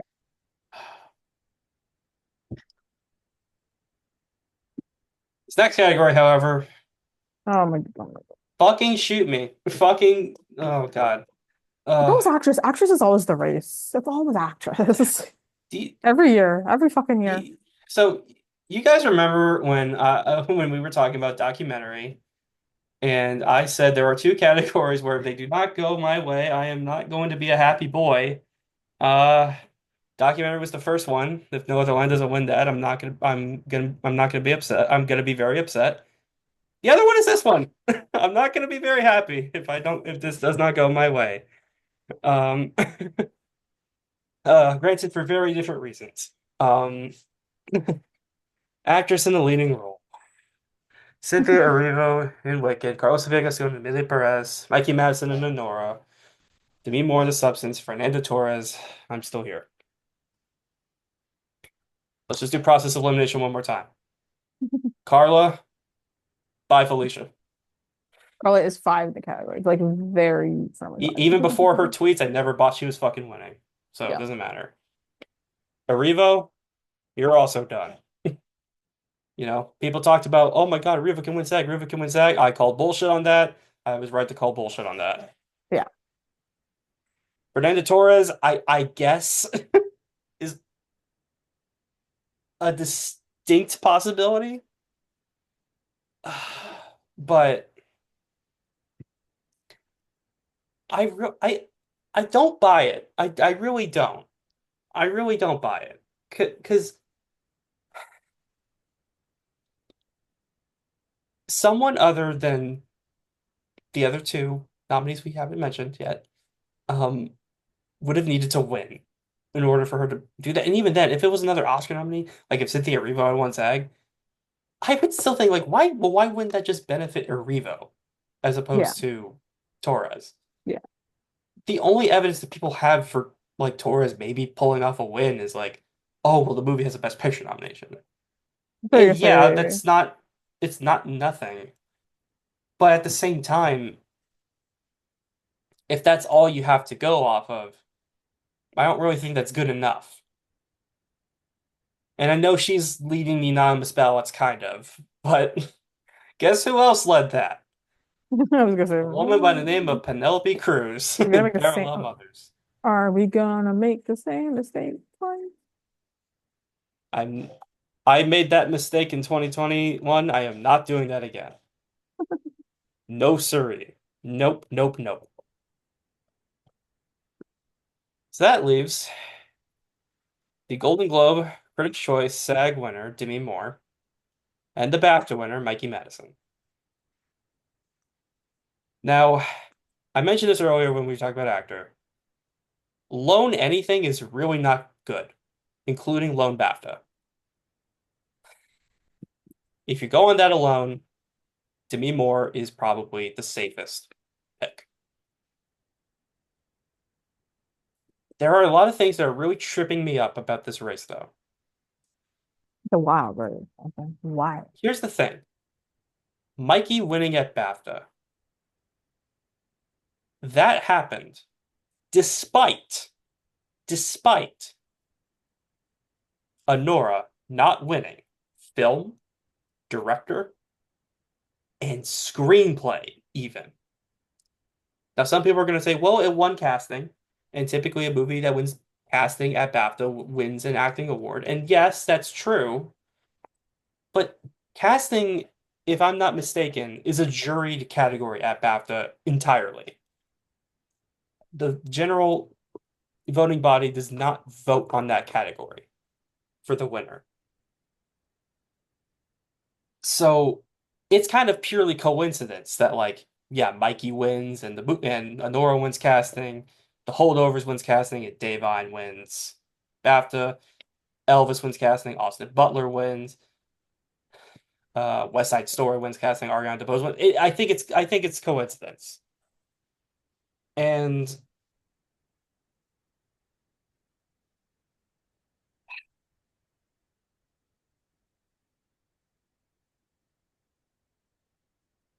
I that's kind of it's still a significant win. What is really and I was ready to be like, well, Madison, has the stats in her favor. If, she's gonna have even because even with a lone Baptist, she isn't the best picture winner. What's troubling me a lot, Honora did not win anything at SAG. It lost ensemble, it lost this. Uh, and that's really, really not great for a best picture winner, especially one that's nominated in SAG Ensemble, I mean, it to has not win happened. any SAG awards, and then even if they still win Best Picture, which is possible, it happens, Nomadland, to Shape then of go on Water, and win an acting award. I understand Nomadland happened. and Shape of Water. Shape of Water didn't win an acting award at the Oscars, but what I'm oh no, I just meant was lost like no, set. that's not we're not I'm not talking about that. I'm talking about specifically for this tag. And right now, that is what is tipping me in Demi Moore's direction, which is not the direction I want to go in. That's not how I want it to go. And yet, that's kind of where I'm at, is Demi Moore.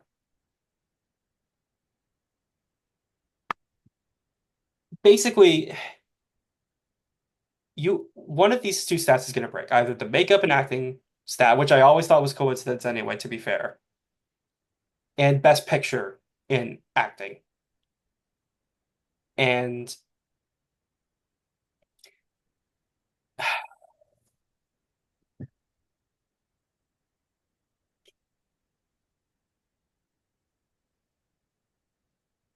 there are detractors to both of these. Yeah. With Mikey Madison, you could say, well, she's very young. They might say, well, Demi, we don't know if she's ever going to get an opportunity like this ever again. Let's give it to her now. Mikey, I'm sure we'll be back. We'll get to her when we get to her. Do I think voters actually think like that? I think some of them do. Do I think it's enough to actually be determinative? No. That I don't know. Like of like all the animal Um, ballots of the ones that actually provide commentary of like every action category, there's maybe like one or two that actually think like that, but like it's not as common, I think, as people make it out to be.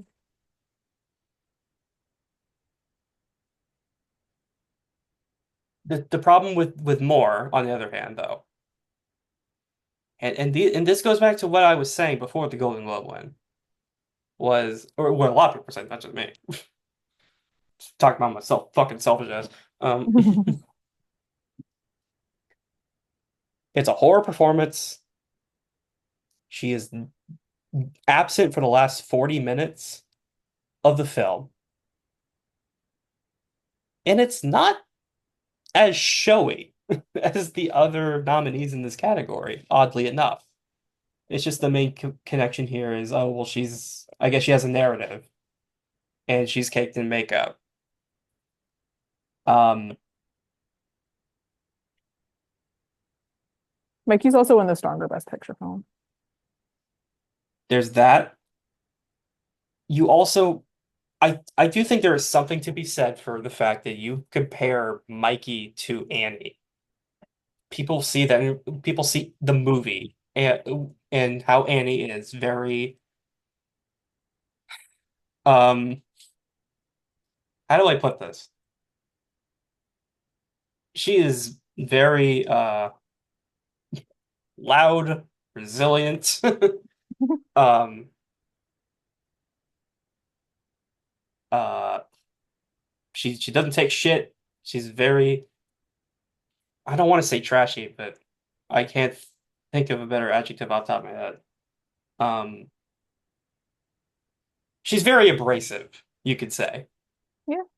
And then when you compare her to Mikey, Mikey's a very fucking shy, like reserved, sweet sounding person. And also the whiplash in accents, because of course the her accent in the movie is not her real accent. Um,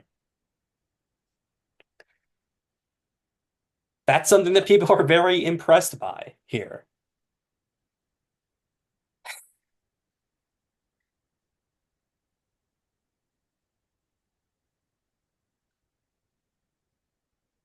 I think ultimately, because this category has fucking killed me so many times. I think what's better for my personal well-being is to not get my hopes up and just go with Demi Moore, hoping that Mikey pulls it off. I think I'll probably just do that for now, to be honest. I'm just sticking with Mikey. I really do not feel great about this. I feel like if I predict Mikey, it's not going to happen. That's I think that's I'm doing. that I think I'm because doing that's too the much. thing. Because I I have predicted her for Mikey. SAG, I predicted for Golden Globe, Critic Choice, she lost.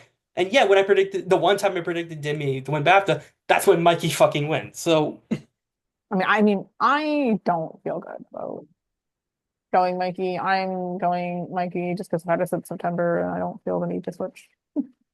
I've never switched off of her, so I might as well just keep going. So oh my God. I mean, I want her to win so badly. So this is my favorite performance of the year. Uh, but as I said, I think it's probably better for my mental health if I don't get my hopes up. Because this season has been so fucking crazy for my mental health. It's not good. After the season, I think I need to take a little break, stay off of Oscar circles for online for a while. You know, go chill at a fucking cabin in Gatlinburg, sip a margarita or something. You know, do something. And also, especially because my birthday is on Sunday. My birthday is on my Oscars are happening on my fucking birthday. And I really do not need to spend my 24th birthday worrying about who the fuck is going to win Best Actress. I really don't. And yet that's what I'm going to be doing because they decided, you know what, George Eric, we uh this category doesn't like you and it wants to fuck you in the ass every year. And actress is you're just gonna have always to like take this. It's it. always act. It's always actress. It's always Always, actress. always, It's always always actress. actress with this place. It happened with Carrie. To be fair, I Actress is. think Mikey's in a better position than Carrie because she actually has an industry award. But I uh, was gonna say Carrie was kind of coping. Sorry to say. um, She was to be fair, never. me doing Cruise was just plain stupid. I really like that. That's probably like the main. That's the thing I regret the I most. also predicted Carey Mulligan, I'm pretty sure.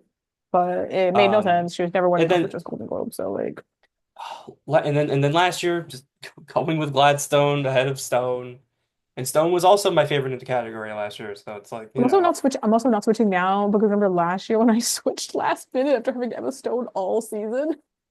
I just I switched to I Lily and I switched to Lily Gladstone and she lost. I remember that. I remember that. I'm Oh not my switching. God. I'm staying on Mikey Madison. I'm not switching. I'm just going down with the ship at this point. I I'm need so to try to not upset. overthink this because again, my blood pressure is going to skyrocket. And I was so upset when Emma won and I switched to Lily at the last second, having Emma yeah. all season. So I guess I'm going with my not preferred outcome here, I'm fine with but either. I'm going with my preferred outcome in doc. So, and those are the two categories where I'm like, if these both don't go my way, I'm probably gonna nuke somebody. So, I'm happy either way.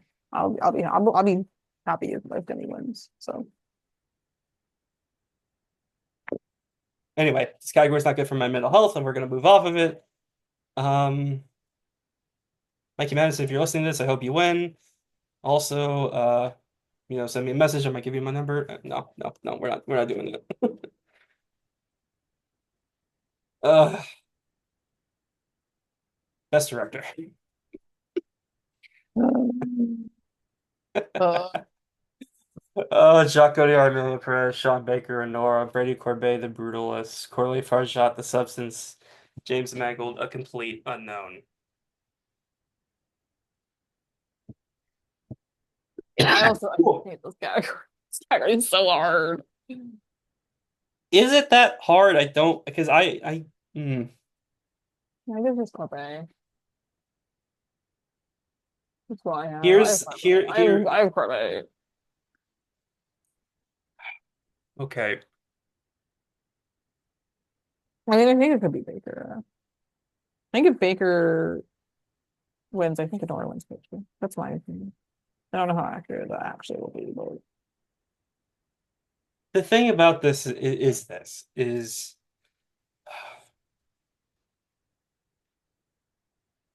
DGA is probably the most accurate guild that we've got.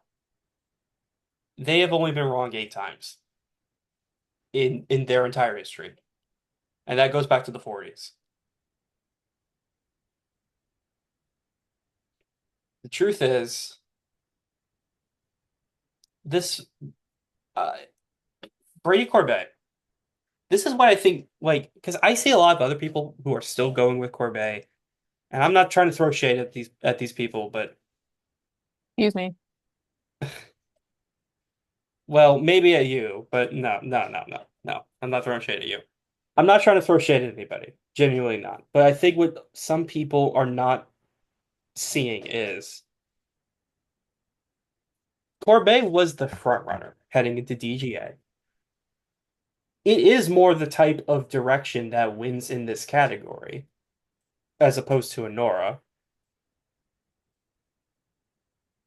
And this grand in scope epic film. And it also had the thing of like, oh, it's made on $10 million and it looks like that.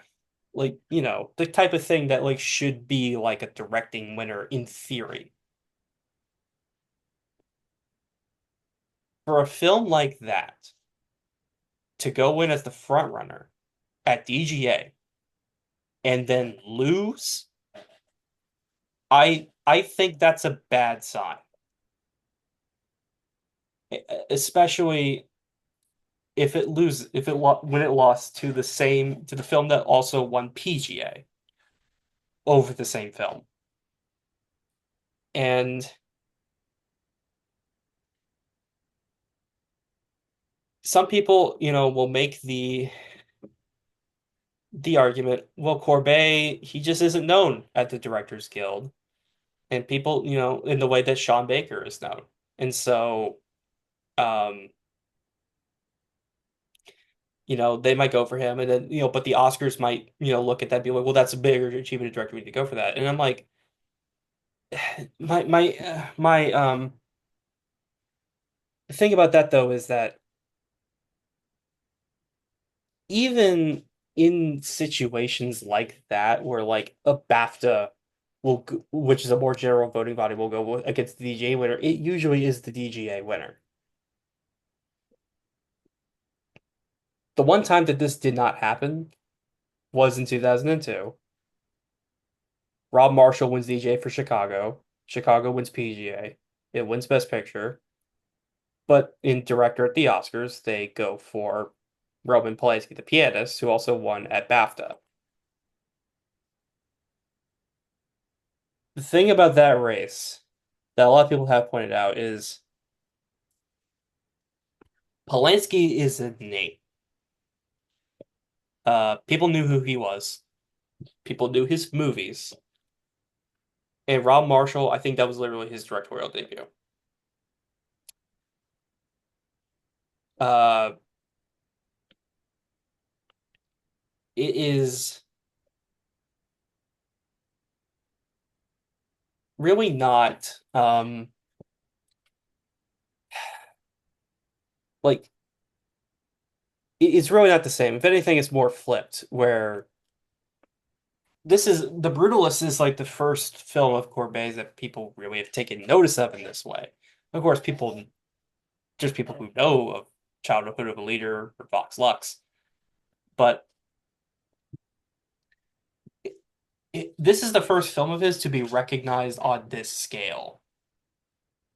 And Sean Baker, on the other hand, yeah, it's also the first film who's recognized on this scale, but people have known him for a while. He's been in the spotlight for some of his other films, like The Florida Project or Tangerine or Red Rocket.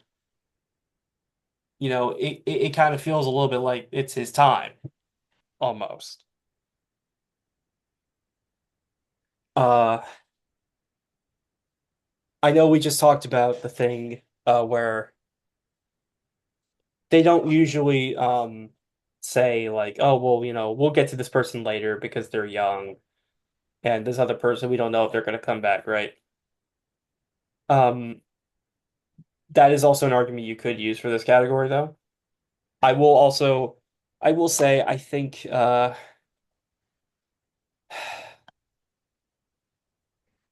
I don't think that Honora is like it's not what you typically think of when you think of a directing winner, but it's also like it's not showy. It has you know there's the home invasion sequence and there's like it has a lot of dynamic sequences in its direction. I think people kind of underrate that because it's an indie movie. It's a small indie movie. It's contemporary, shot all on location, but um it has its own showy direction, you know. I suppose it's a little bit more like Nomadland in that sense.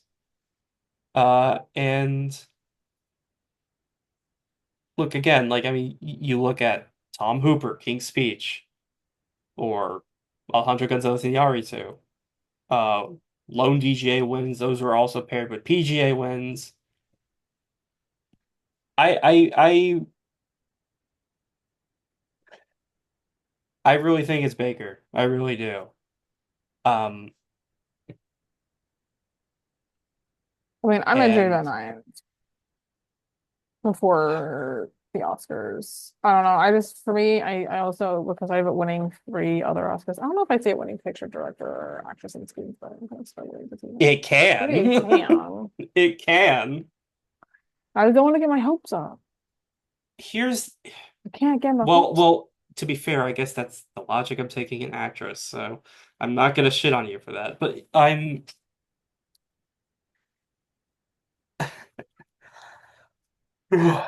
here's my here's my thing though.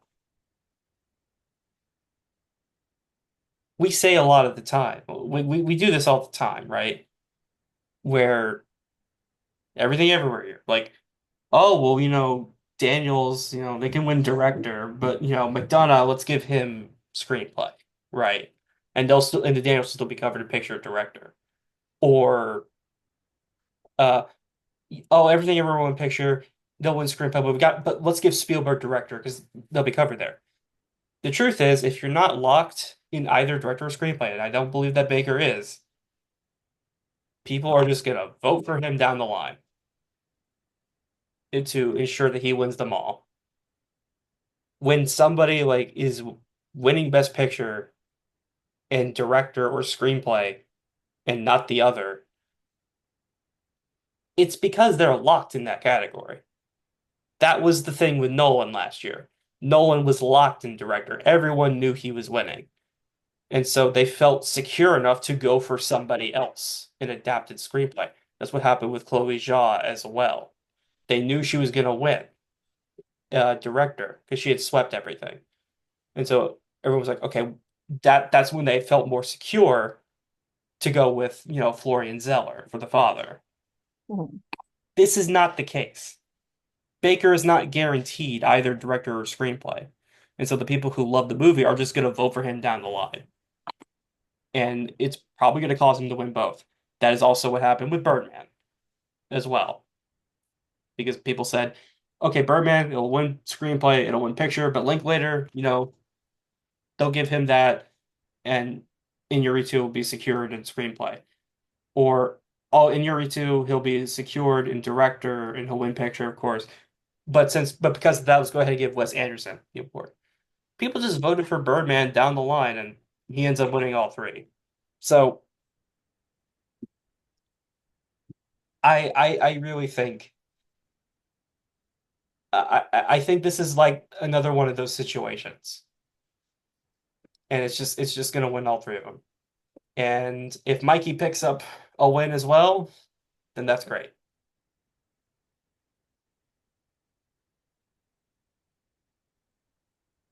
I think that's where we're headed. Yeah, I don't know. I might change. I'm at heartbeat right now. But I don't feel good about it. Well, I guess things could be somewhat interesting. Best Picture now. Um, Wonder how people are Hmm. gonna take this category after what happened yesterday. Let's see. Anora, The Brutalist, The Complete Unknown, Conclave, Dune Part 2, Amelia Perez, I'm Still Here, Nickel Boys, The Substance, and Wicked. Conclave winning SAG and BAFTA does create a case for it. Yeah, I mean, it absolutely does. I was gonna say it's a really good combination. Um, Winning screenplay is also very big for it. You could say it probably would have won WGA if it had, but I'm not gonna make that. I'm not gonna predict something based off a hypothetical scenario.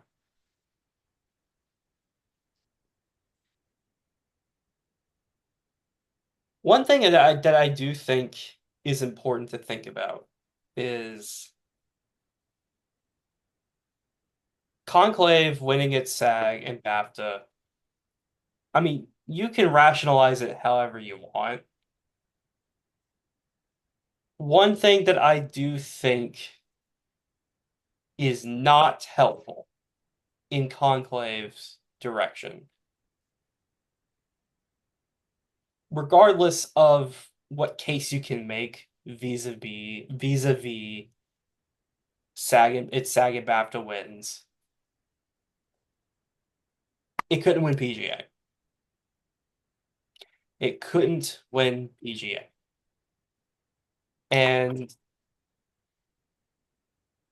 for a film like that to not win PGA, that's not really good news. That's not good news, regardless of what else happens. It reminds me sort of Trial of the Chicago 7, where I remember that one SAG, people were like, whoa, whoa, whoa, well, shit, that might win now, right? Um, I think and it's gonna win screenplay unlike that movie did, to be fair, but I think Trial's biggest problem, like it lost PGA. If Yeah. that movie was gonna win picture, it probably should have won PGA. Um, Also another issue with again combined with this movie winning PGA, this movie doesn't have a director nomination. Edward Berger is actually shut out entirely for this film. He's not nominated anywhere for this movie. I didn't realize he didn't produce it. Yeah. I didn't realize that. And that's also actually, as I discovered last year, kind of an issue. Because Alexander Payne wasn't nominated anywhere for the holdovers. And people were talking about, well, if holdovers was gonna win, why didn't Payne get nominated anywhere, right? Hmm. Um,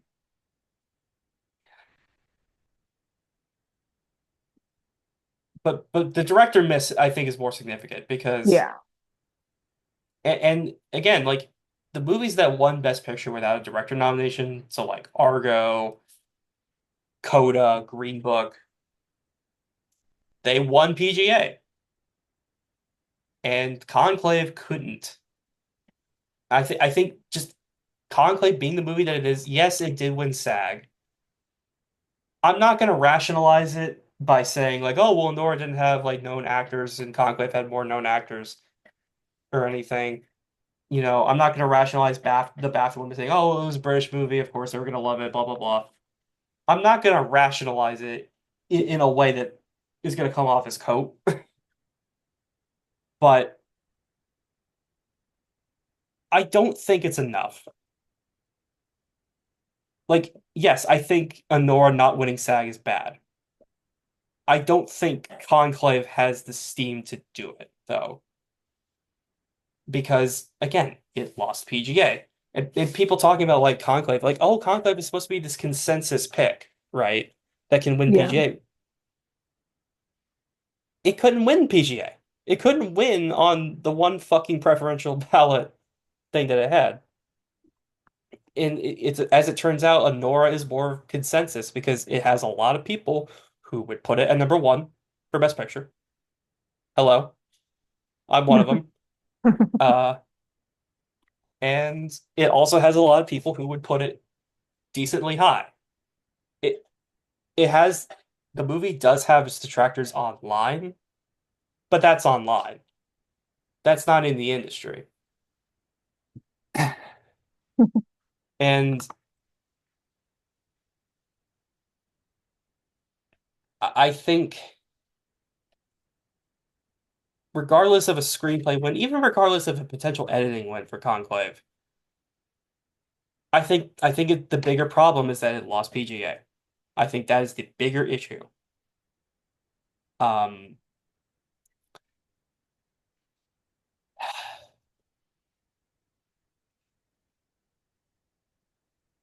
so I I don't I because yesterday as it happened, I was like, okay, I need to probably need to process this a little bit.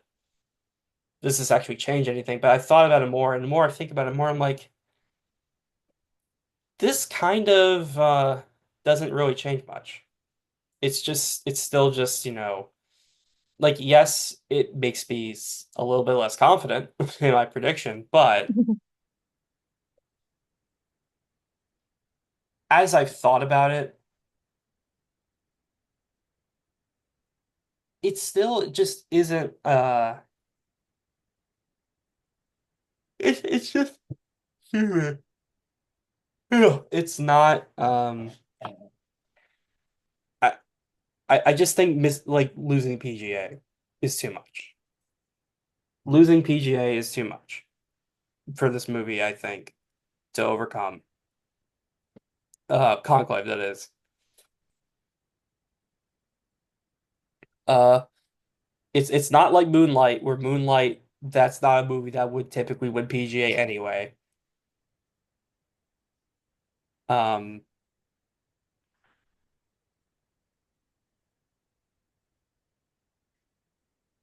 yeah, I think it's probably just an aura, and I think that's how it's gonna be. I think I also have Nora. I also don't know how confident I feel about having Nora, but I think I'm doing the same. I think I'm going like PGA, DGA, stat, or SAG BAFTA. So don't feel good. I don't feel good about it though. I definitely feel very shaky about a bunch of my love the line picks this year. I I haven't mean, felt it's a this real race, I shaky. guess. Like it's I haven't not felt like this. Yeah, I it's haven't not felt like this it's shaky. done, but I haven't felt this shaky since I would say 1917.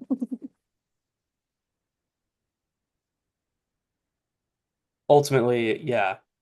Uh, I just think there's too many problems with for Conclave to really overcome it. So gonna I also feel the need to keep going with it because I've been predicting it since Can. And so, why should I jump off now? Right? Yeah, Like yeah. that, yeah, especially when I still have compelling evidence to predict it. So, um, yeah, that is it for the predictions podcast. Oh, Got done with that, pretty swiftly, I guess, and with in quotation marks. stay tuned for when we get all 23 categories wrong. And uh, Harrison Ford gets on stage and says the Oscar for Best Picture goes to I'm Still Here. And the entire nation of Brazil it's just, breaks out into celebration. All right. Sayonara, everybody. Peace.